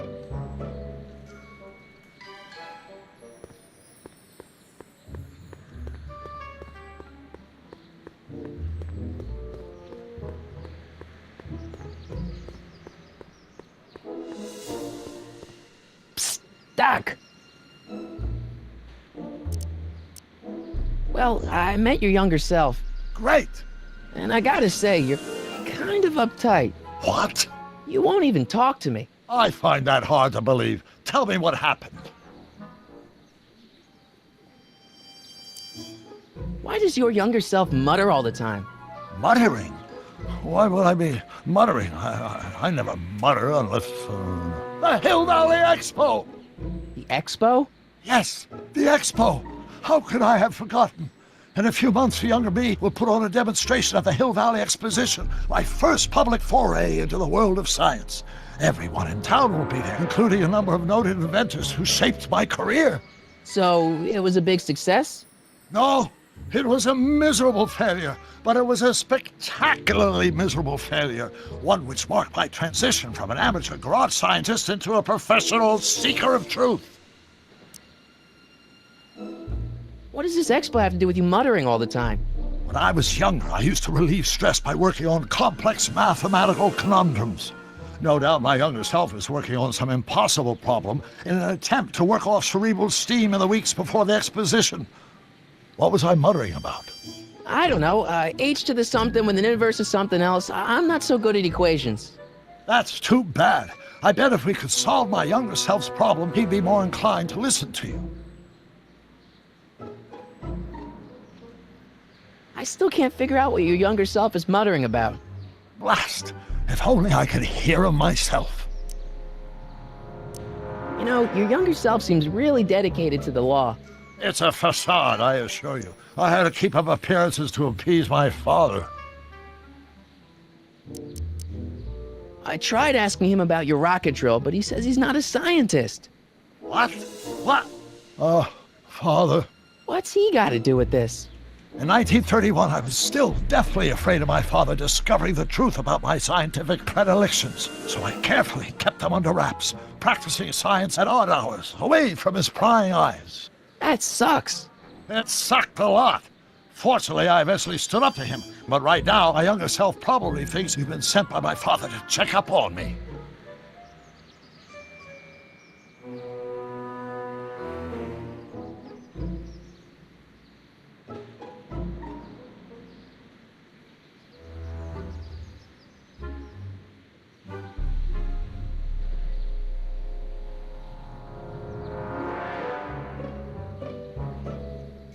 What do I do to convince Teen Doc that I'm not a spy? I'm not sure. Maybe if we solve that problem he's working on, he'll be more inclined to trust you. Let's talk about your younger self's problems later. Okay, but don't forget we're on a bit of a deadline here.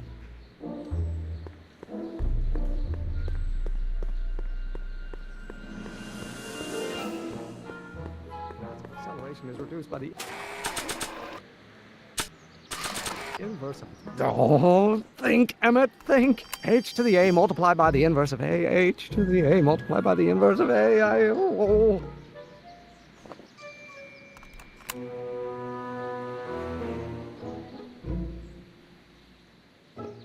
Derivative of the speed relative to the speed of light. Think, Emmett, think. H to the A multiplied by the inverse of A. H to the A multiplied by the inverse of A. Doc will want to hear this.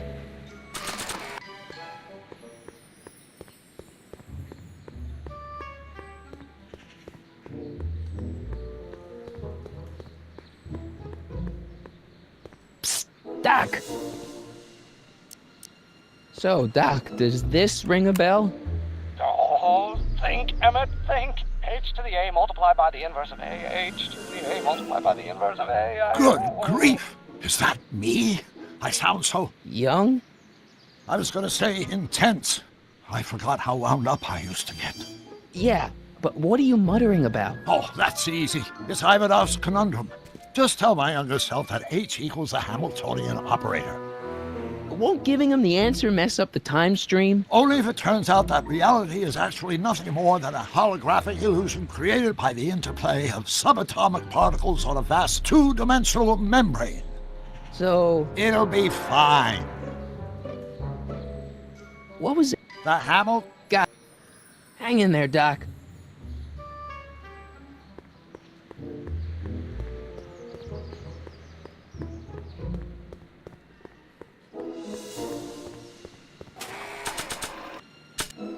Oh, think, Emmett, think. H to the A multiplied by the inverse of A. H to the A multiplied by the inverse of A. Doc will want to hear this.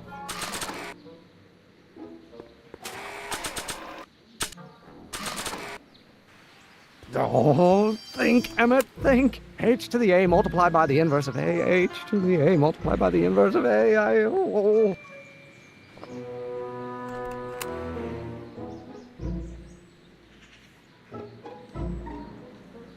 If acceleration is reduced by the inverse. Will you just give me a chance? Harassment's a federal crime, Mr. Crockett. Maybe H equals the Hamiltonian operator. What did you just say? I said maybe H equals the... Hamiltonian operator? Yeah. Great Scott! If H is a Hamiltonian, then H to the A multiplied by the inverse of H can only be the same as the expectation value for A. That's it! That's the solution to Ivanov's conundrum, the problem I've been wrestling with in my head all week! I'm sure you would have figured it out by yourself in a day or two. The way you figured out how to build that rocket-powered drill. Where did you learn so much about science? Well, it's like this. You know about my rocket-powered drill? Then there can only be one explanation. What? You're from the patent office. I confess I didn't quite know what to expect when I sent the paperwork, but I never expected this. Welcome! I'm at your service. What can I do for you? Can I see your rocket-powered drill? Of course, of course. Naturally, it's just a scale model, but it's nearly operational. I can show it to you, say, first thing in the morning.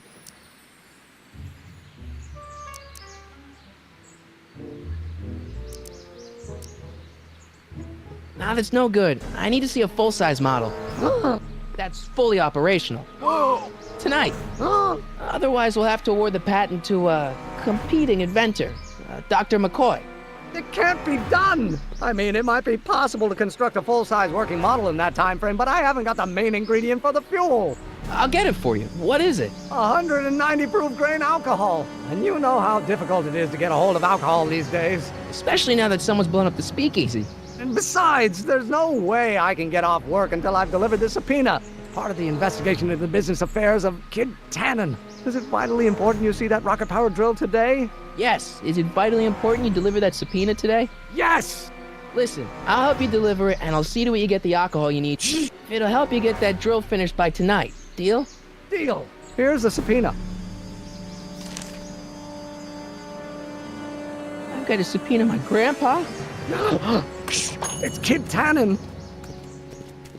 Hey, I just saw him at the soup kitchen, yelling at Arthur McFly. I'm not surprised. Arthur does the books for his business. What kind of business? That's what the DA is trying to find out. Let's go talk to him. No! Why not? Kid Tannen can tell us where Arthur's hiding.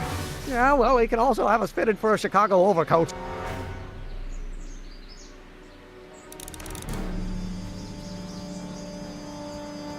Hey, how you doing, Einie?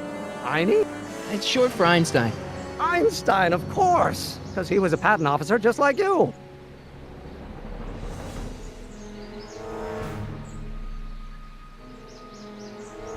Handsome dog. He belongs to you? No, he's your dog. Typical neighborhood stray. Theorize, Einstein. Can you theorize for me?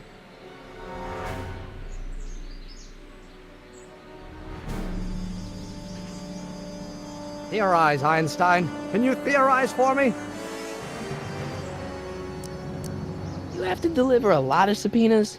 Father's always sending me out to do these dirty jobs. He wants to expose me to different kinds of people. All he's exposed me to is a lot of new curse words. If serving subpoenas is such dirty work, why don't you just say no? Look, what's the worst thing that can happen to me on this job? You could get shot. Yeah, well, believe me, that's nothing compared to what I'll get if I mouth off to my pop. Any idea where we could find Artie? Not a jot. If only we had a way of tracking him. This subpoena's for Arthur McFly? Have you seen him? We're a few seconds in the soup kitchen, but I think he's gone back into hiding. Brilliant deduction, Einstein. What do you know about Arthur McFly? Certified accountant. Graduated Hill Valley 5 classes ahead of me. Seems like a nice fellow, actually. How did he get mixed up with a guy like Kid Tannen? Who knows? Sometimes people find themselves stuck in situations they can't get out of. How about Kid Tannen? What do we know about him? He's loud, he's obnoxious, he's not very bright, and he doesn't like anybody getting in his way. Yep, that's a Tannen, all right. This might be a stupid question, but couldn't you have designed your rocket-powered drill to run on fuel that, isn't illegal? Illegal? What does law have to do with science? Science has its own laws. You, of all people, should know that. But couldn't you tweak your engine design a little so it runs on something else? Like what? I don't know. Gas, maybe? Gasoline? Yesterday's news. You'll see. By 1940, automobiles will all run on pure alcohol. Some of us down at the patent office are wondering, what made you think of a rocket-powered drill? Ah, that'd be Journey to the Center of the Earth by Jules Verne. It was a revelation. Yeah, that's kind of what we figured. Have you read The Time Machine? H.G. Wells? Not yet, but it's on my list. We'll get that subpoena delivered. My name isn't... Sonny Crockett! Yeah.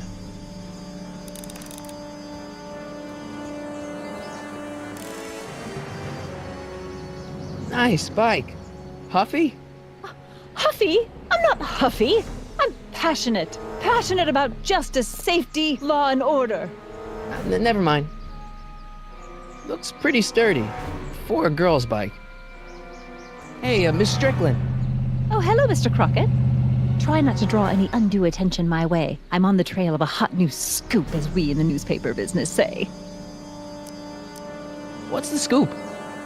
I've heard rumors that something shady is going on at the Sisters of Mercy soup kitchen. It's under new management, you know. And we mustn't jump to any conclusions, not till the facts are in. I hope to heaven it is just a rumor. That soup kitchen is the front line in the good fight. If it goes bad, what will happen to the Stay Sober Society? Not to mention all the charitable institutions that depend on me for soup deliveries. Did you finish the story you interviewed me for? About Carl Sagan? Yes, but those pig-headed editors at the paper rejected it. They said my story was slanted, and that I was glorifying a suspected arsonist. As if their stories aren't always glorifying the criminal vermin that run this town. This whole thing makes me so mad I could spit! Though of course I never would. There's an ordinance against it, and it's so untidy. What's the Stay Sober Society? You haven't heard of the SSS? They do the most marvelous work, taking hopeless drunken bums and turning them into former hopeless drunken bums. I'm one of the founding members. And not to say that I was ever, well, you know. Anyway, we've always met in the cellar of the Sisters of Mercy soup kitchen, but for some reason the new managers don't want us down there, so we're stuck. We've got nowhere to meet. I know a place where the Stay Sober Society can meet. Oh? Where? You could meet in the Speakeasy, the one that got bombed last Wednesday. Now wouldn't that be poetic irony? But I'm not sure the building is structurally safe. I know a place where the Stay Sober Society can meet. Oh? Where? You can meet in the park. No, that's no good. Too many of the members sleep in the park. I know a place where the Stay Sober Society can meet. Oh? Where? You can meet over there in the jailhouse. I think they have an empty cell. No, the jailhouse has bad associations for some of the Stay Soberites. I'm sorry about the way Einstein lit into you back there. I don't know what got into him. Well, I hope you've learned to keep him under control. Yeah, I found someone to keep him distracted. Very good. Now let's see if you know your multiplication tables.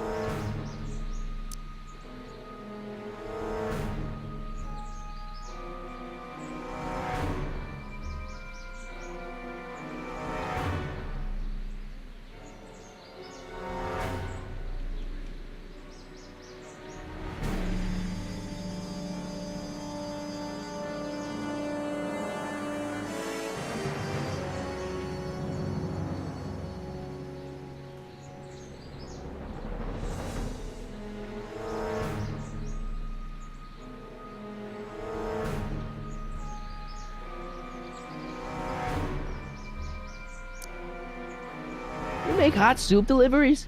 It's one of my many small contributions to the good cause. Healthy bodies, healthy souls, or so one hopes. I pick up barrels of hot soup at the kitchen, and I deliver them hither and thither. Hill Valley Orphanage, the St. Francis Xavier Ranch for Unwanted Children, Foggy Mountain Home for the Incurably Insane, Shady Acres Rest Home. Oh, I can barely keep track of them all. It's a very big job. Hey, I can help you deliver soup. I donate a lot of time to charities. Oh? Which ones? The, Mario Brothers. Ah, yes. The Italians do so many good works. If you'll just fix it so I can pick up the barrels of soup.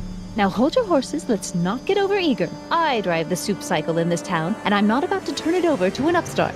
But if you're well connected with the local charitable institutions... Yeah? You can let me know when they're running low on soup.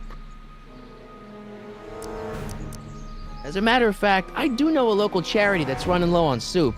Oh? Who? The Stay Sober Society. Yes, we do generally provide refreshments for the Stay Sober Society, but I'm afraid they may not be able to meet tonight. They haven't got a meeting space. I got a book. Oh? Where?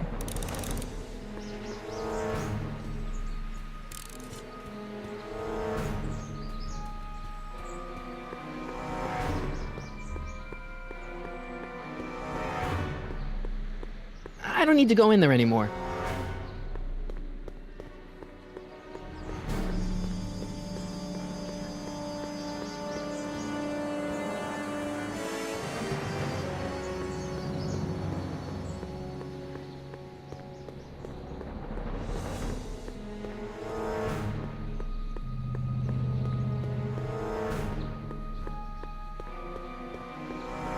Psst, Doc!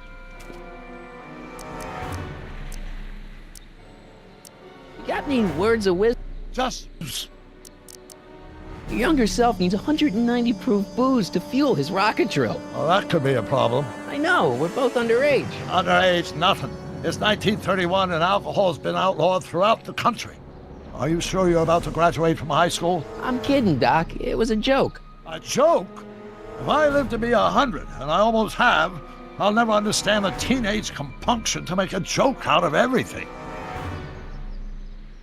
Hang in there, Doc.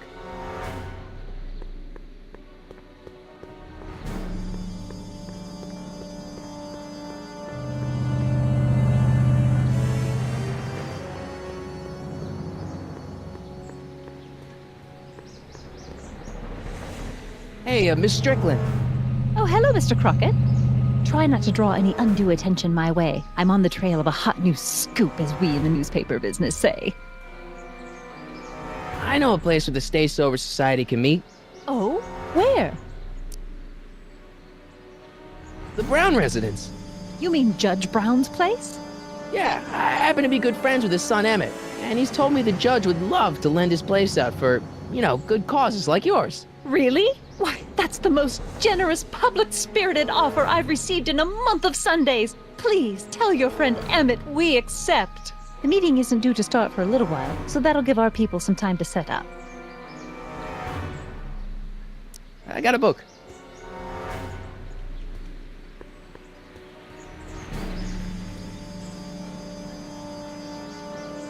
We'll get that subpoena delivered.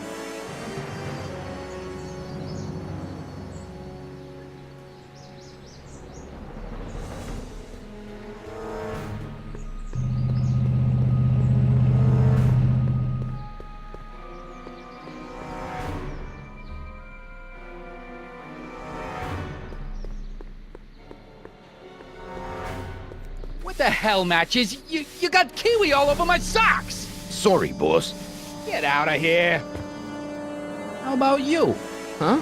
I'm sitting at a shoe shine booth. You walk up. Either you're here to shine my shoes, or you got a death wish. Which is it?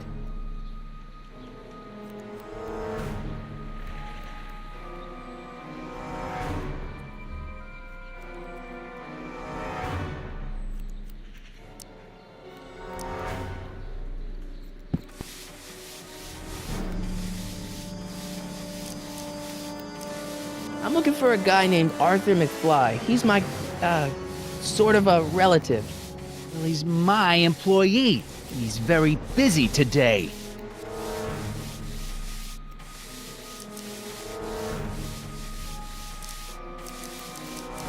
Since you're Arthur's boss, you know where he is, right? He's at the, office. Where's the office? I forget.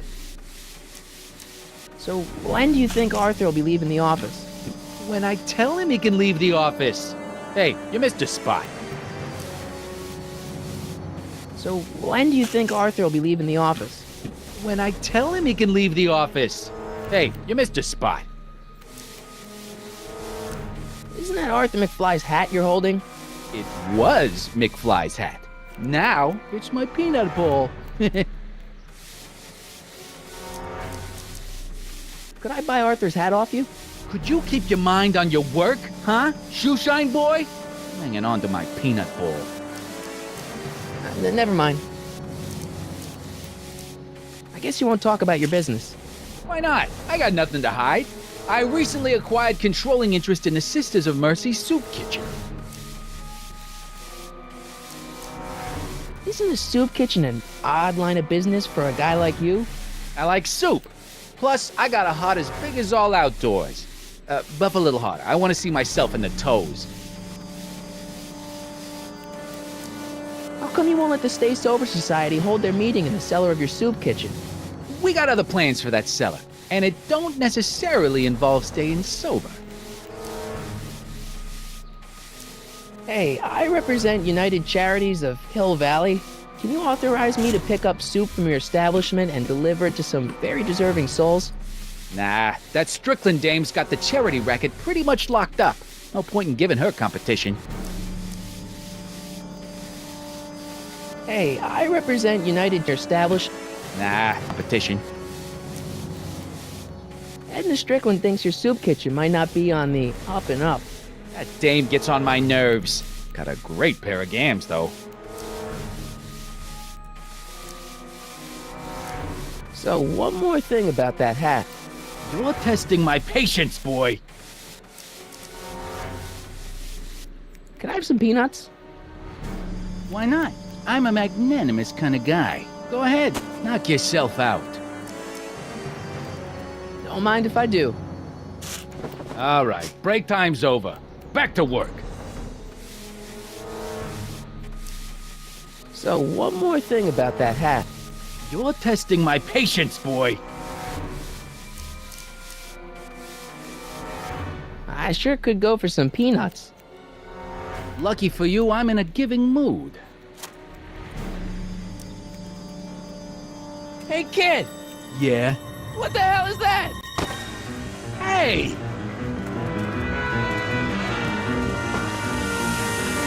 What'd you do?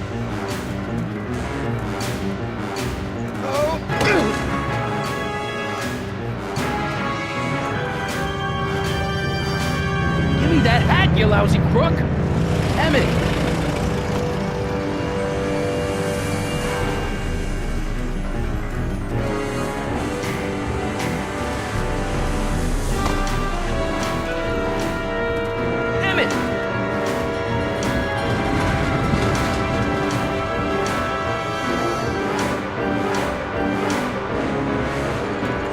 Somebody makes a monkey out of Kid Tannen!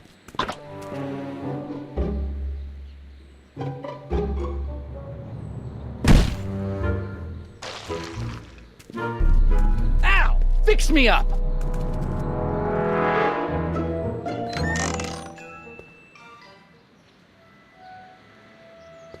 Where'd you learn how to move like that? Sandlot football. They used to call me the Streak. Get out!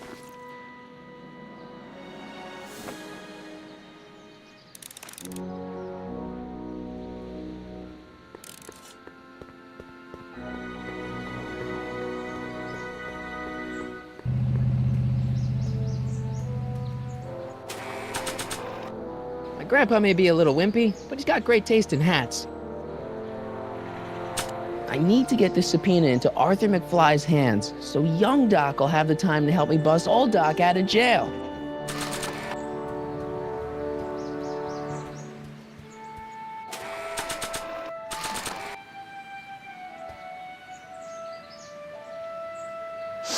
Hey, honey, come here for a sec, boy. Hey, boy, can you find the guy who belongs to this hat? Where's he going? Only one way to find out.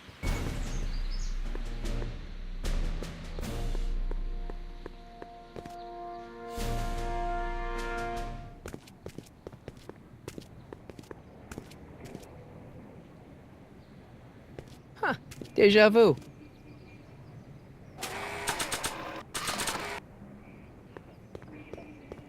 This hat belongs to my grandfather. Not sure what that'll do. Nah.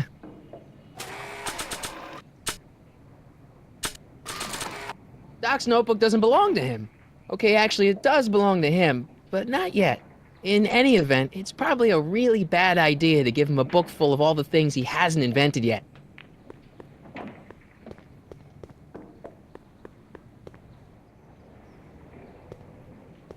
Thanks for bringing us here, boy. We'll take it from here. Need any help? Never mind.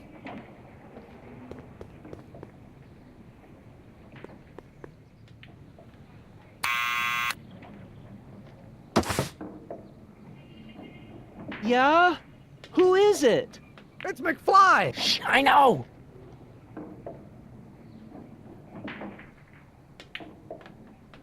Need any help? Hey, Arthur, can you come down a minute? Do I know you? We've got some important information for you, but we can't yell it. It's private. Then put it in a postcard and send it. I'm stuck up here till the boss tells me I can leave. Sorry. Some other time.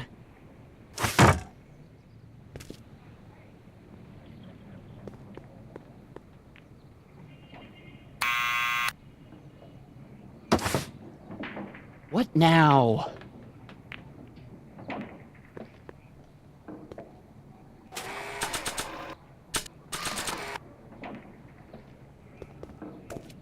What do you think you're doing?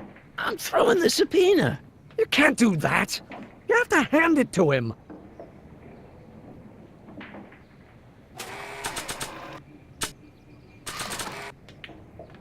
I don't think Arthur would respond to that recording. He only listens to Tannen.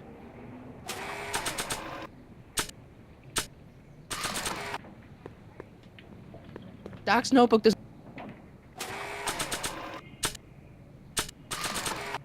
Doc's notebook doesn't belong to them.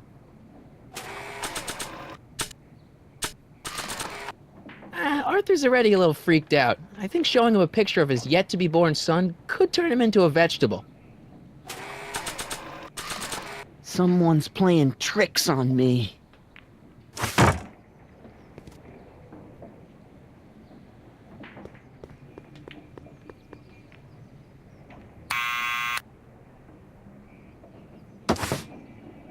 What now?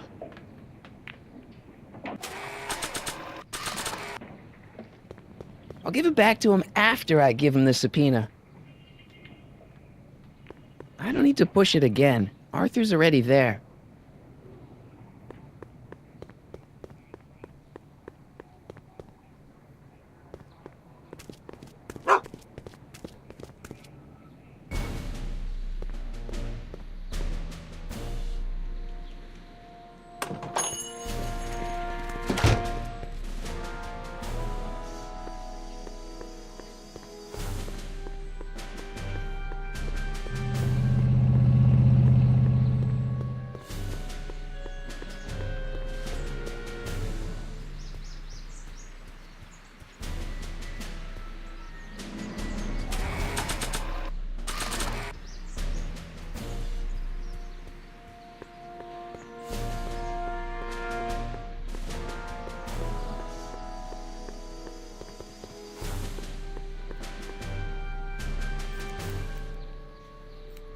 Well, well, look who's back. They say rats always return to the scene of the sinking ship.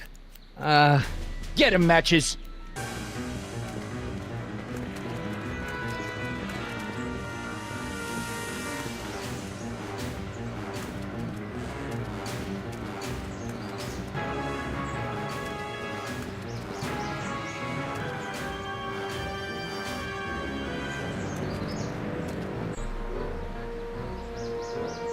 Down think from they're there, in a you talkative son of a mood bitch! right now. Right now!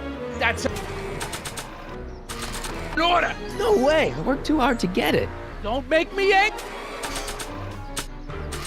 Mucko! Not sure what that'll Get do. down here and face the music! I don't want to record them right now. You can't get away that easy. Nobody put... What do you think you're doing up there, you scrawny little runt? Get down here right now!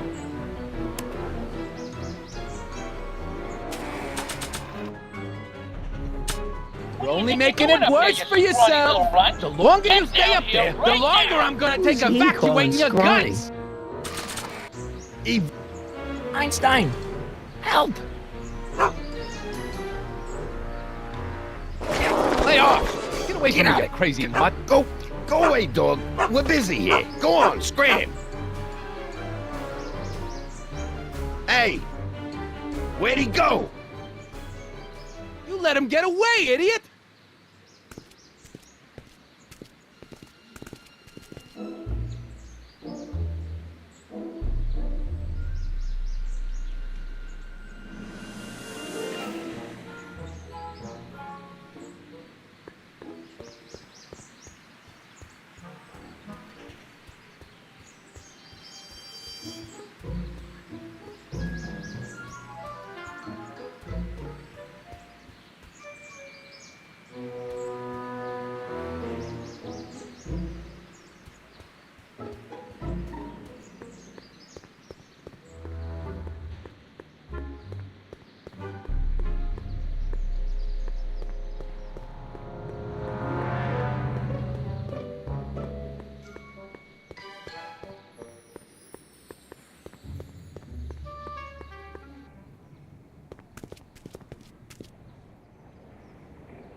What now?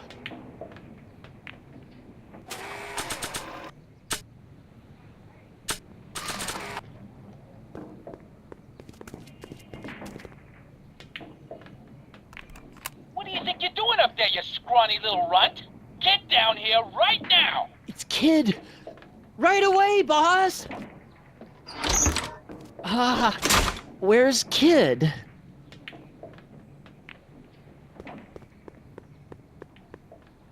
Excuse me?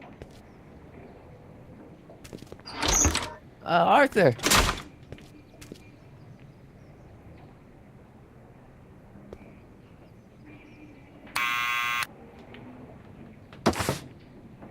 What now?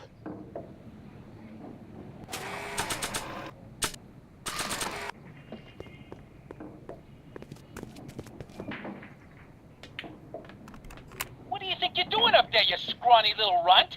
Get down here right now! It's Kid. Right away, boss. Where's Kid?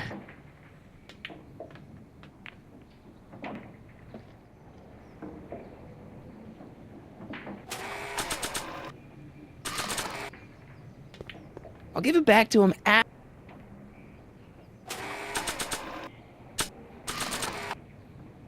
Arthur McFly? Yeah? Got something for you. Thanks. A subpoena? Ordering you to appear in court and provide evidence in the investigation into... Kid Tannen? Take it back! You can't get rid of it, Mr. McFly. Once you've been served, it's your duty to report to the court at the earliest possible time. Failure to do so could lead to a warrant for your arrest. Arrest! But Kid'll kill me. Stupid Artie. Holy cats, what am I gonna do? I suggest you avail yourself to the protection of the court. Oh gosh.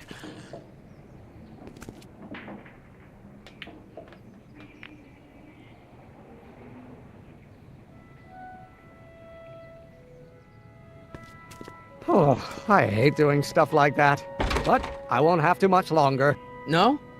Once we get that 190 proof alcohol and build my rocket drill, my future will be set and I'll be able to quit this crummy job. Oh, right.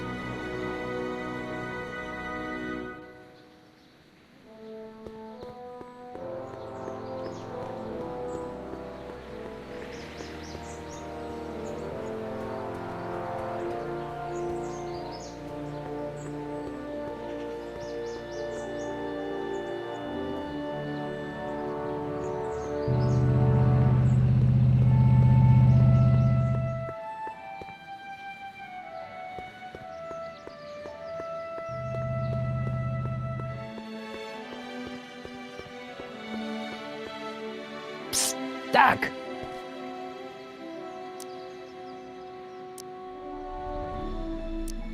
Guess who I bumped into it?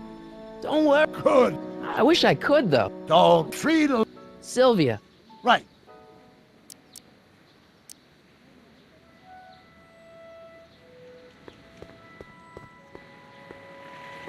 Hill Valley Police Station. Cripes, this place looks old, even for 1931.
Hey, cue ball.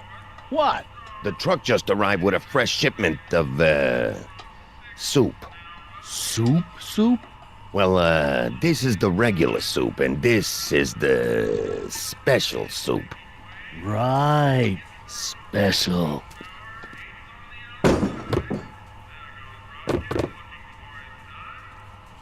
Hey, what are you doing? I'm spicing up the soup. It's my secret recipe. Listen, this ain't the Savoy, and we ain't here to feed these bozos no fancy soup. The boss has got a business to rebuild, so knock off the goofing and mind your post. All right. Just try the soup.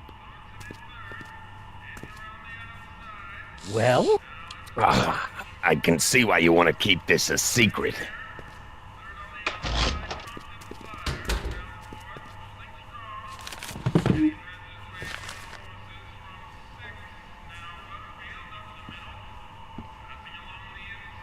What about those barrels? What about them? What kind of soup is that? It's not it's special soup. What's special about it? It's made for grown-ups, kid. A soup for grown-ups? That's right, kid. Be nosy. See where it gets you. Can I have a barrel of that soup? A barrel of soup? Absolutely not, kid. Even in times like these, I can tell you ain't that hungry. Nice rack. Yeah, we got all kinds of culinary enhancements back there. It's kind of blocked off there, isn't it? Yeah, but what can you do?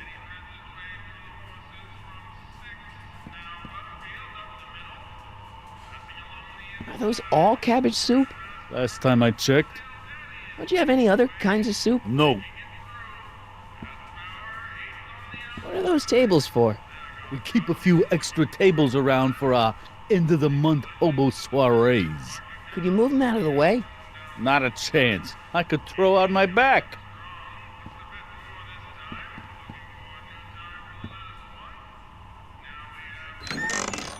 Hey, where do you think you're going?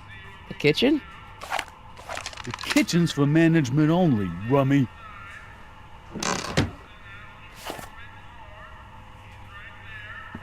Excuse me. You talking to me? So this place used to be a soup kitchen.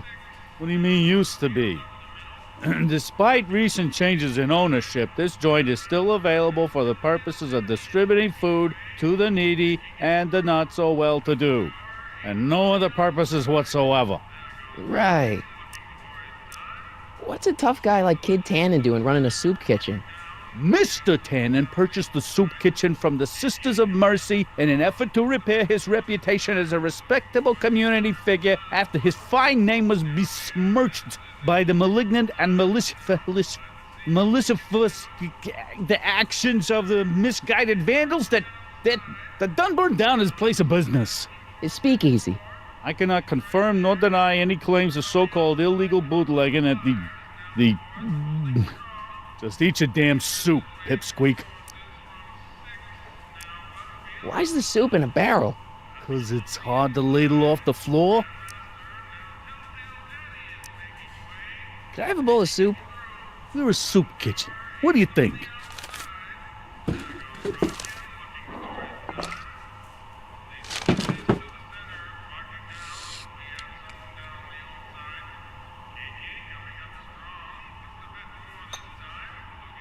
What kind of soup is this? It tastes like...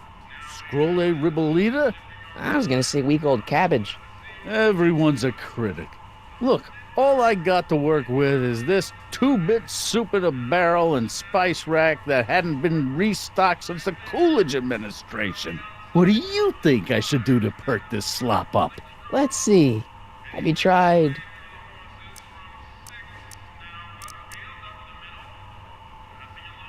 giving the soup a little heat, maybe? Why, is it getting cold? No, I mean, like chili powder. Muy caliente. Oh, bit of a tough guy, huh?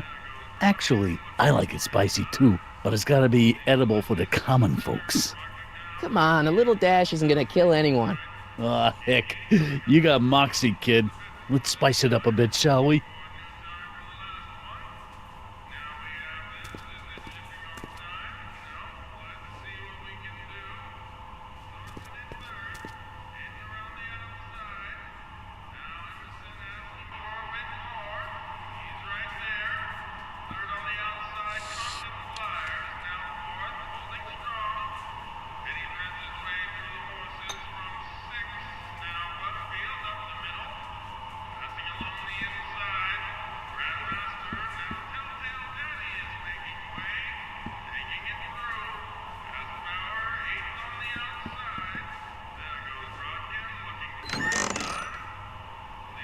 The kitchen's for management only, rummy. Whoa!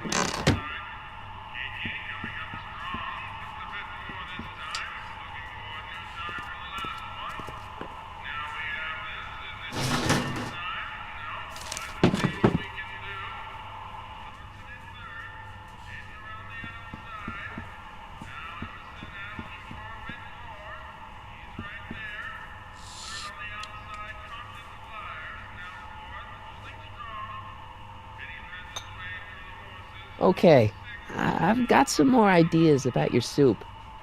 Do tell. Let's see. Have you tried...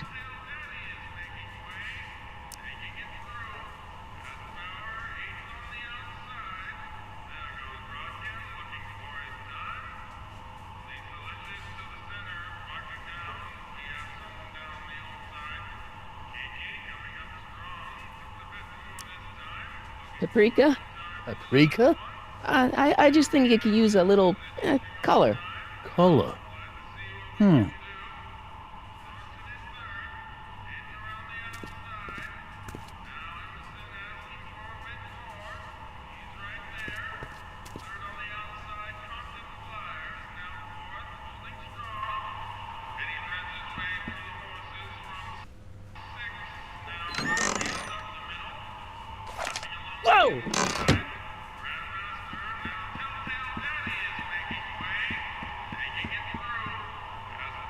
Huddle up, Emmett. Huddle?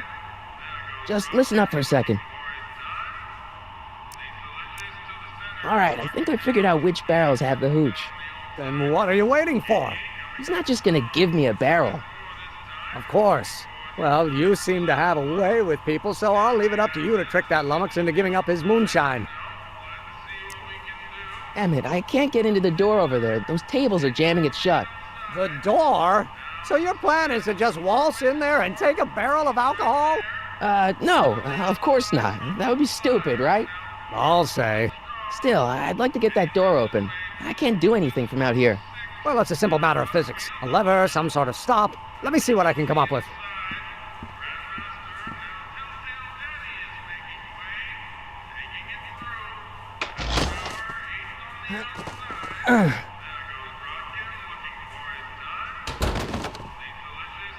There's no way I'm gonna keep that door open without some help.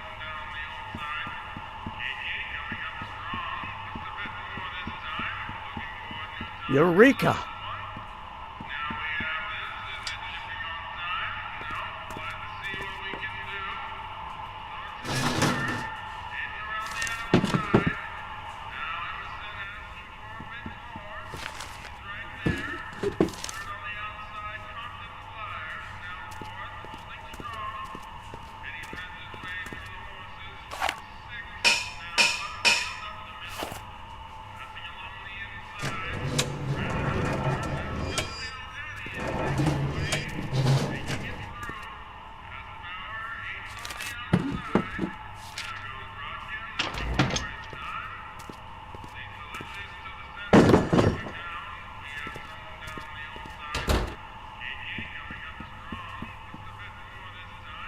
Emmett. Yes? Obviously, this kitchen isn't the speakeasy. Indeed. This must be some sort of front meant to cleverly and legally obfuscate the existence of a hidden establishment of ill repute. Perhaps in the basement. Right. That might explain the elevator. Oh, that's interesting. Just a little mechanical ingenuity. In the end, the door is open. Yeah, good job.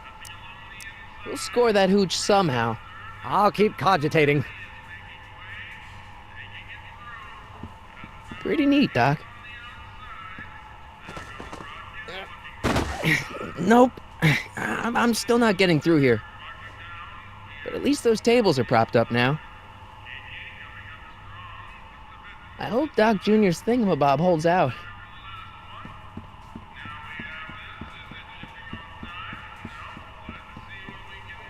I hope Doc Jr.'s thingamabob holds out.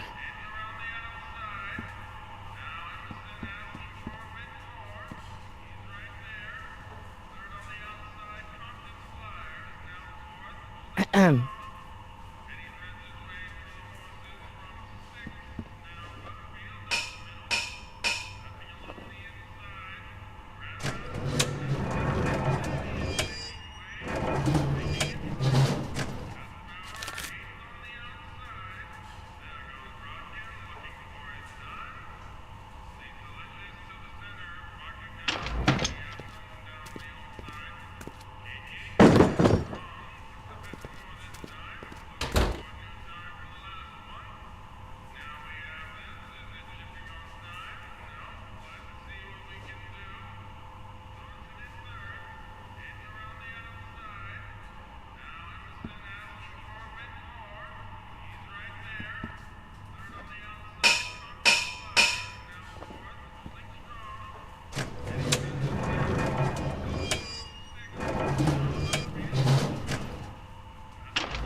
Ah, Miss Strickland. Come for some more soup? Come now, Mr. Donnelly. You know I wouldn't set one foot in this mockery of all that is good and decent if the poor of Hill Valley weren't so dependent on Mr. Tannen's overblown show of generosity. Was that a yes? Just give me the soup before I gag on the hypocrisy.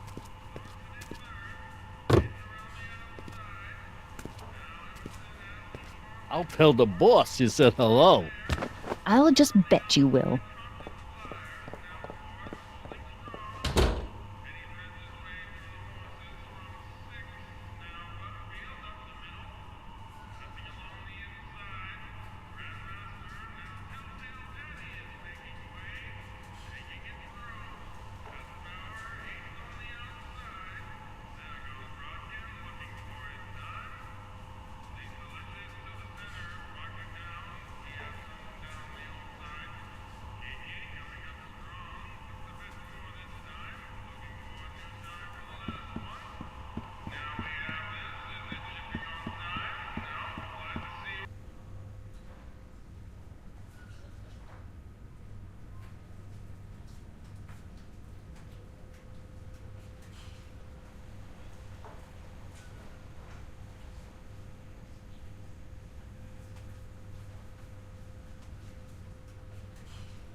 Hey, Miss Strickland.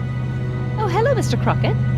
Try not to draw any undue attention my way. I'm on the trail of a hot new scoop, as we in the newspaper business say.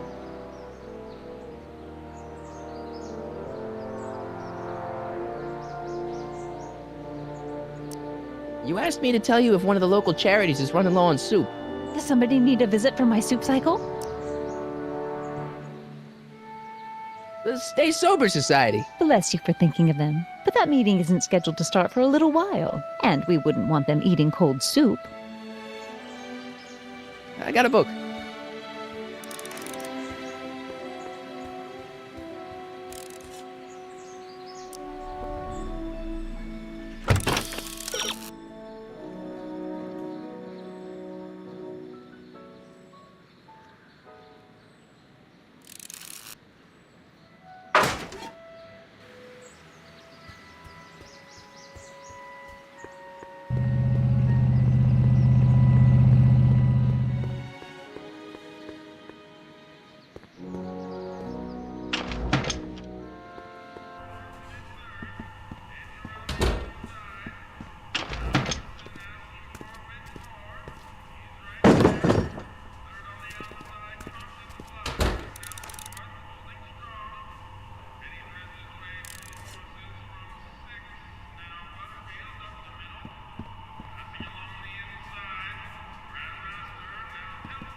I still think the soup needs more flavor.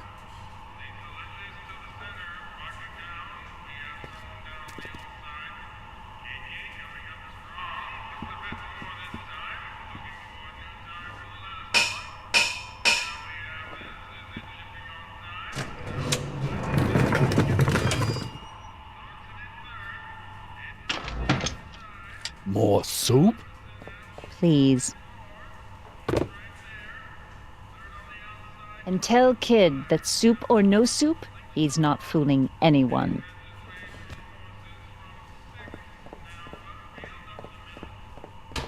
Edna picked up the barrel of hooch. Now all I have to do is to get it from her somehow.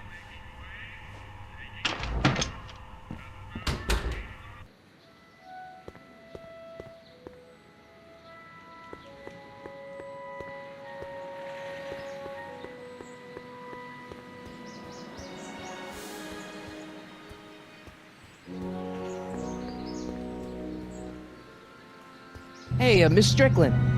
Oh, hello, Mr. Crockett. I'm afraid I haven't much time. The meeting of the Stay Sober Society is due to begin very soon. You asked me to tell you if one of the local charities is running low on soup. Does somebody need a visit from my soup cycle? The Stay Sober Society. That's right. They'll soon be gathering at the Brown estate, and we haven't provided refreshments. I can't get over the generosity of your friend Emmett, volunteering his father's house for our meeting. Huh? Wait there!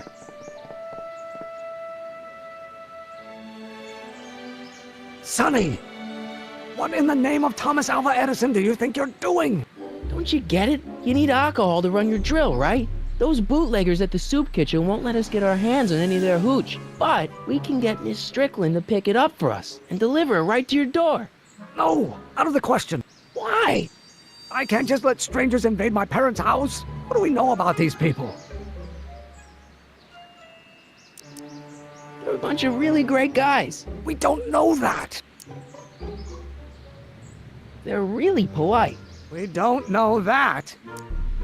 They're sober. It says so right in the name. Well, okay, but Pop needs his peace and quiet at the end of the day. This meeting is sure to be too noisy for him. So get your dad a pair of earplugs.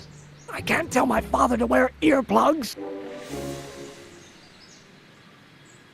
What's wrong with a little noise? It'll be like a party. My Pop is not the partying type. They'll be quiet. You'll be quiet, right? Oh, yes! I play my tambourine very softly. You hear that? Yes, but... But what? But it's still impossible.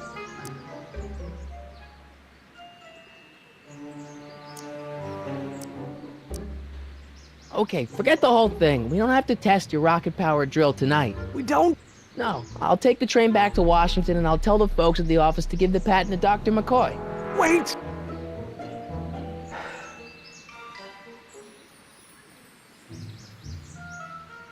You will instruct the members of the society to wipe their feet before they come inside.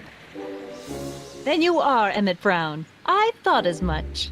You have such a righteous face. Edna Strickland, I don't know how to thank you for your generosity. Pleased to meet you. The feeling is mutual. I've got a bad feeling about this. You worry too much, Emmett. Well, we've served the subpoena and gotten a barrel of booze delivered to your house. Looks like we're off to your lab to build your rocket drill. You do have a lab, right? What kind of future patent holder would I be without a lab? Come on. Doc! I'm off to get the rocket drill. Good. Come on, let's go. Time waits for no man.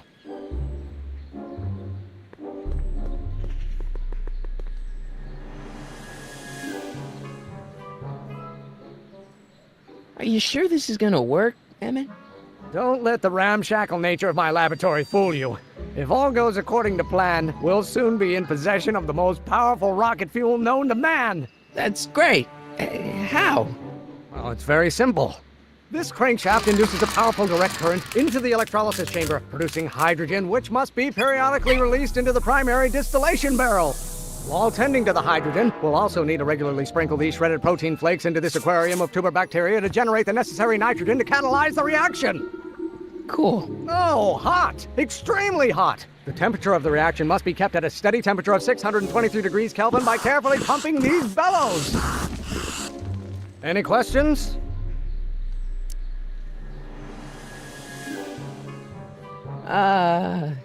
Emmett?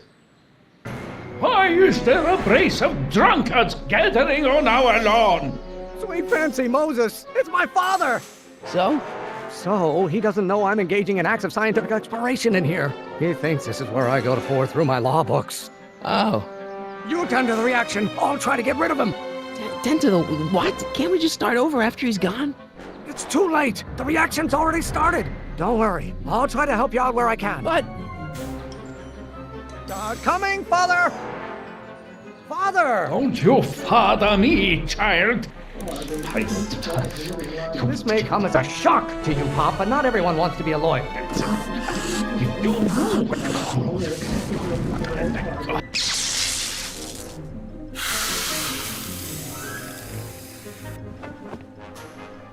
Listen to the words I'm emphasizing. Don't you turn your back on me. Is it my fault if I don't get a spark out of laws and statutes? If you know what calls your mother and I someday you are going to... You will have to learn. Don't you have a release valve on your mouth somewhere? People don't know. You know what calls. What do you call a room full of lawyers trapped in a burning building? A good start! You are going to...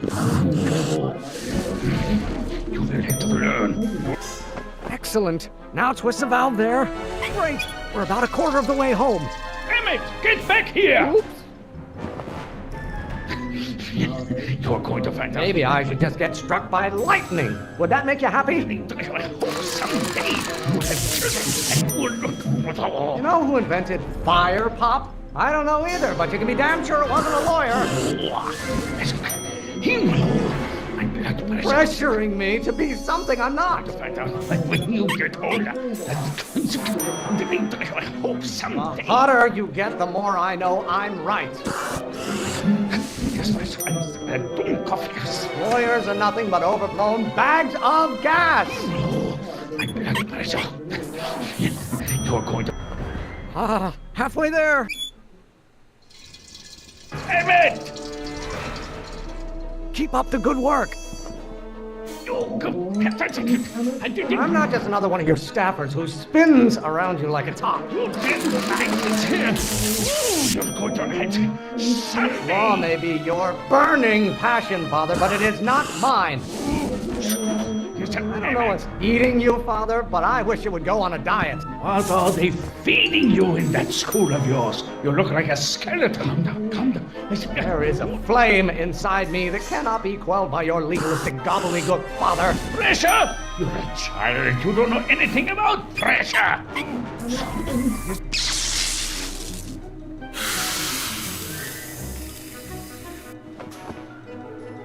What did you do?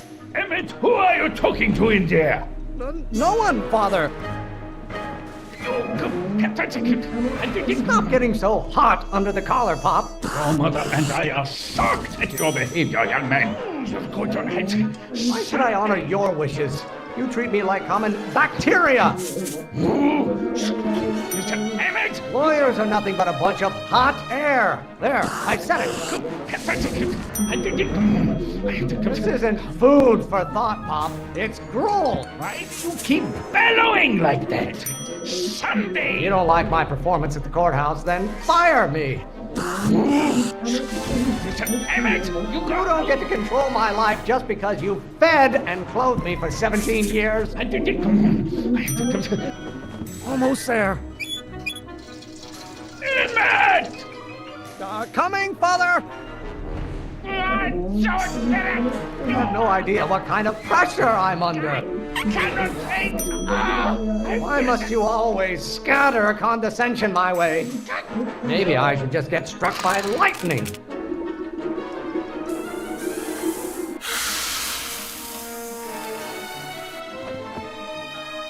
Just pay attention to what I say. Emmett, I'm not through with you yet.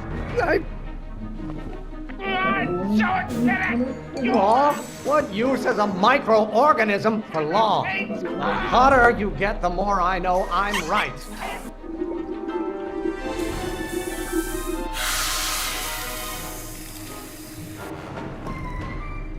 I thought you were a scientist. Emmett!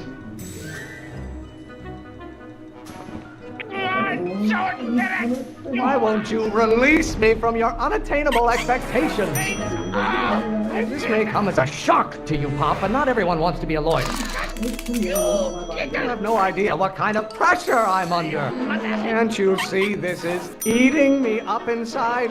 Do I get a turn to talk, or is this going to be another monologue? How many times do I have to prove myself to you before I can shake your overbearing criticisms?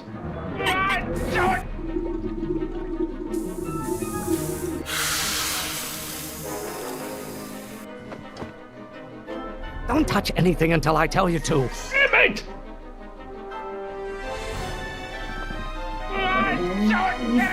Stop being such a crank! Law may be your burning passion, Father, but it is not mine.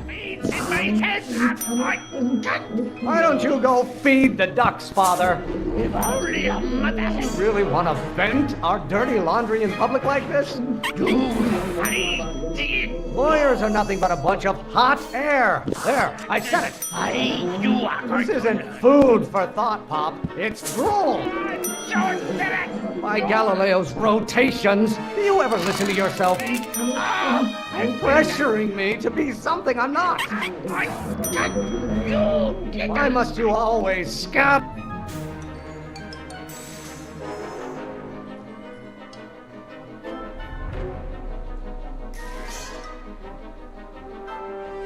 condescension my way? Why won't you release me from your unattainable expectations? Law? What use is a microorganism for law? You are going to learn, boy. I'm afraid we'll have to take this up later, Pop. My soup's about to boil over. What? This isn't over, young man. Whew. Are you okay? You and your dad sounded... It was an argument we should have had a long time ago. No! Oh. What?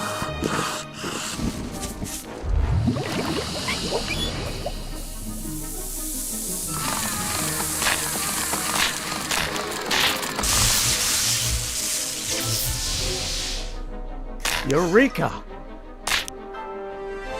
Now all we gotta do is fuel up the old rocket power drill, and you and I can... I can take it and go. But don't you want to test it first? No time. The last train for DC leaves in just a few minutes. All right. You've got to get this baby to the U.S. Patent Office. Exactly.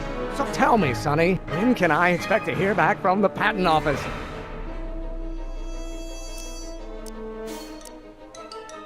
Oh, in about, I'd say... I can't. Huh? Emmett, I'm not from the patent office. I don't understand. I lied to you, but I didn't want to. It was the only way I can get you to trust me. See, there's somebody who's in big trouble. Someone very important to me, to both of us. I can't tell you who, but I need to save him tonight, and I need your invention to do it.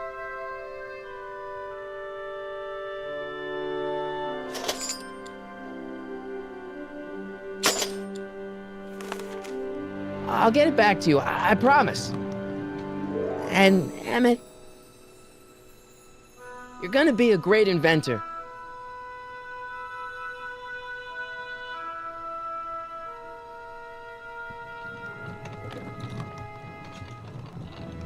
Wait! Keep the throttle at about 8.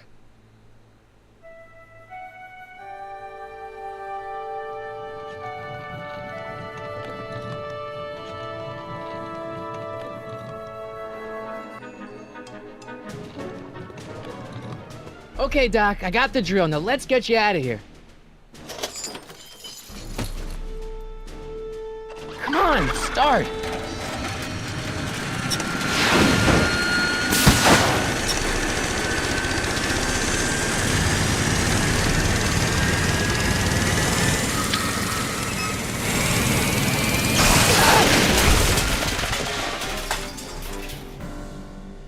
Sonny! You're too late! Too late? The Doc's not supposed to be... Doc!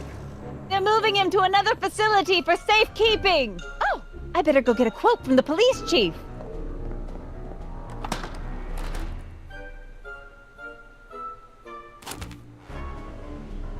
Paddy wagon intercepted. Suspect slain. Then they're still after him. How am I gonna rescue him now? Oh, now that's just not fair. This notebook has never... I love my dad and grandpa, but I'm kinda happy I get my looks from Mom. What do you think you're doing up there, you... Who's he calling?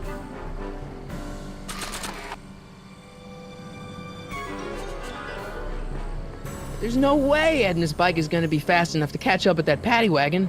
Or is there? At least the rocket part came out of this in one piece.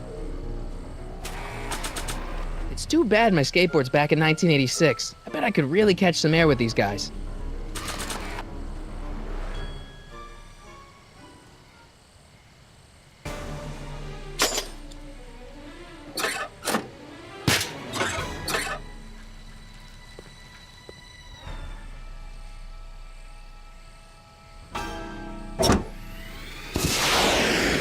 Alright, I'm coming, Doc.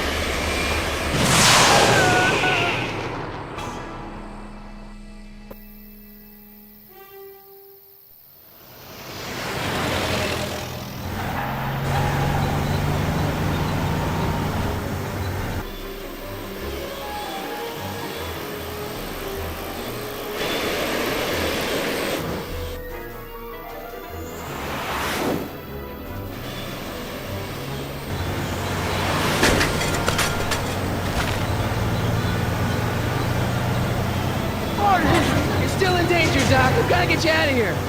What's that? I said you're still in danger. Never mind, never mind. Get me out of here, and we'll talk later. They're locked. I know!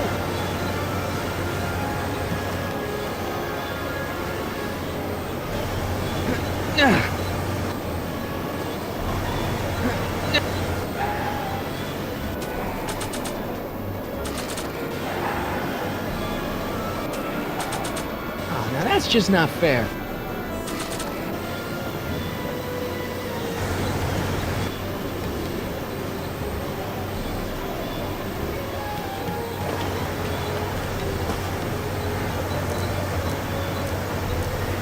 Can't break the lock! There's a key, but it's probably up front. Don't worry, Doc. I'll get you out. Be careful, Marty. I'll be back. I'll wait right here.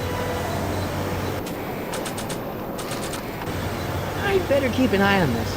It's really my only way of keeping track of Doc's fate. After all the trouble I went through getting this thing,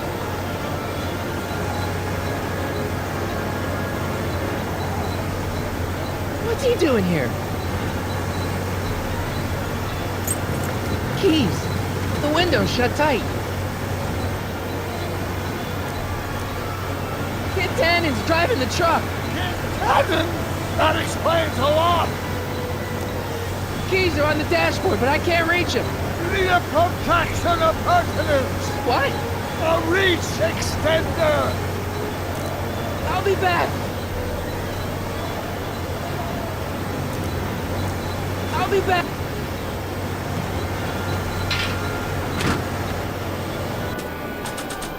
It's a tire iron. Why on earth would I want to whack that with a tire iron?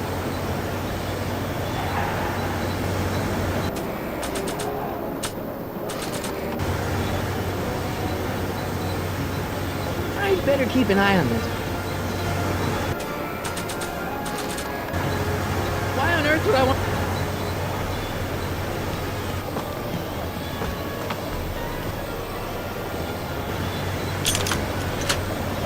They won't budge.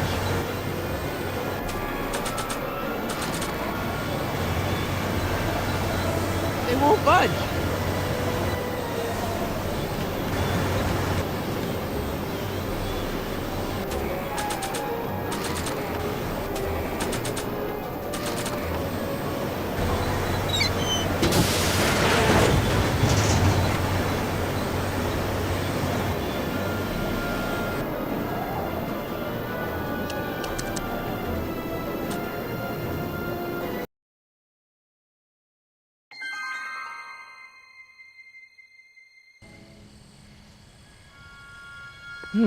At least the rocket part came out of this in one piece.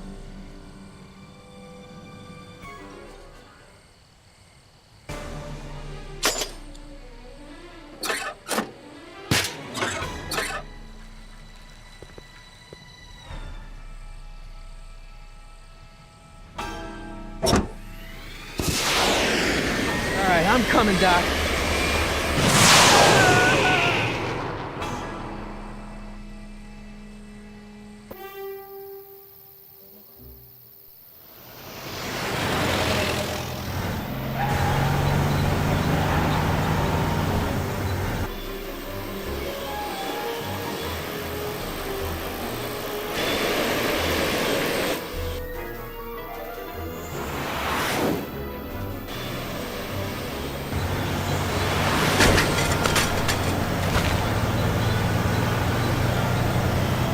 You're still in...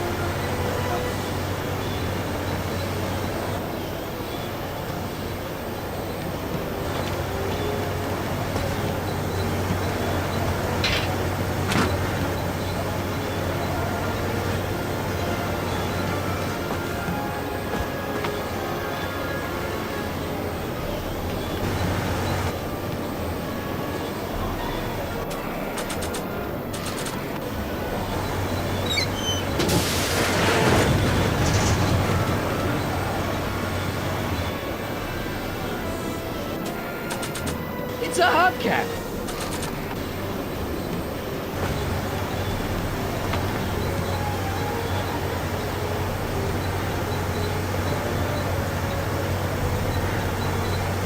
What's he doing here? Keys. How do I get him? I don't think throwing the hubcap at that would do any good. I don't think throwing...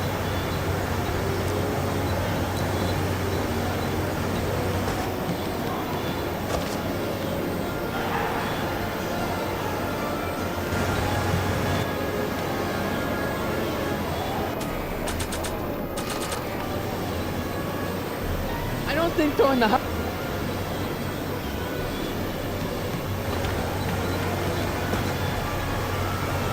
I'll be back!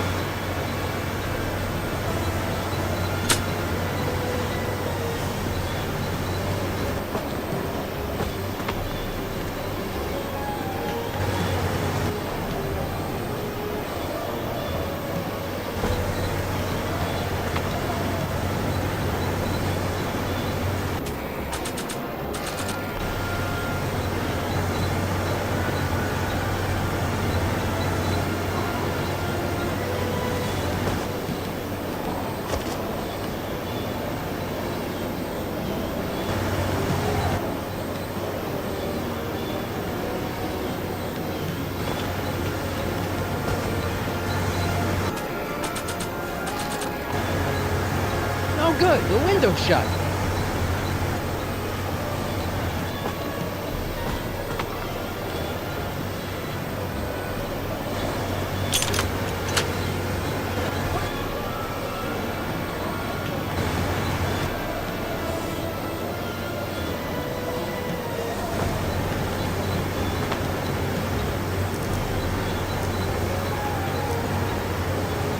I need a distraction. Leave it to me! Hey, driver! Don't drive me too fast! What's up? Can you just...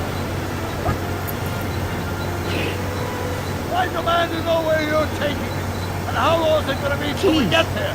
And I want to see An my antenna. lawyer! It's a hubcap! Do you hear me? Shut! I object to your tone of voice, and I find this seat distinctly uncomfortable. Do you have a pillow I can sit on? Hey, I'm talking to you, driver. Don't ignore me. You! Thanks, Doc. I guess that's why they call you the Streak. How did you know that? I have my sources. I'll be back!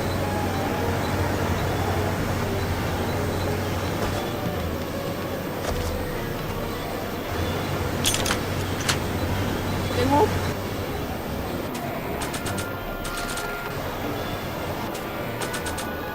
He's better open the paddy wagon or we're screwed. He's better... Stand back, Doc! Marty!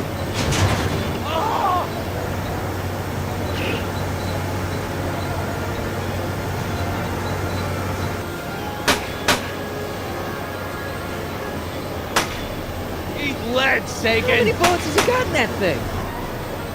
How many bullets? How you doing, Doc? Hey, get in there! Lucky he's such a bad shot, huh? Better get that Where are you? Run down! Lucky he's such a bad...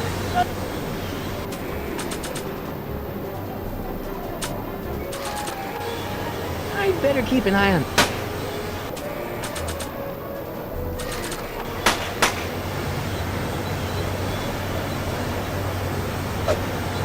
Off of my truck! Son of a bitch!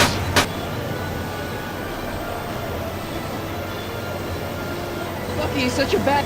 Better get...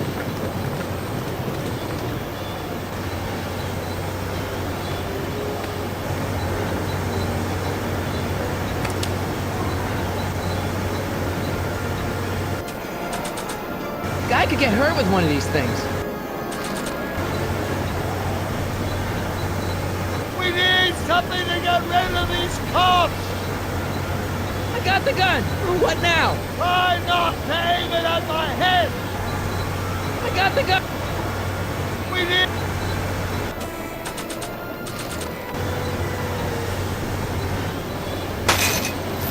Oh! This is a rescue! That's the idea!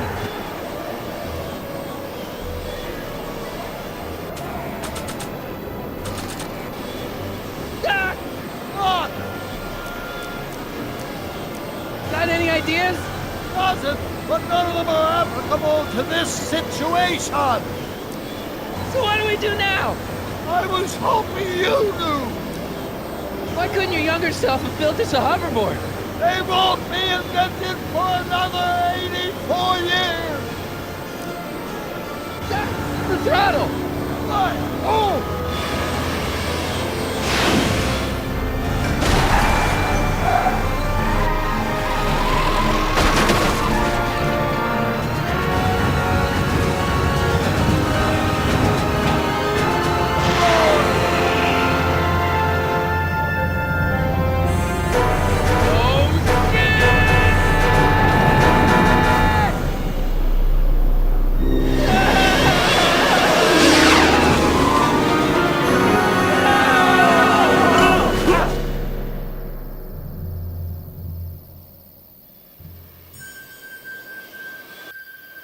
Doc! Are you okay? I'm fine. But I wonder what sorts of bizarre repercussions my younger self's invention of a flying bicycle will have on the timeline. Did you know that would happen? I had a suspicion. I never could keep those rockets from exploding. So, what do we do now? Now we get back to 1986 before our interactions with the past inevitably cascade into a calamitous future. Where'd you leave Einstein? Doc? He's not in the pound, is he? No, but I think we've got bigger problems right now. Great Scott!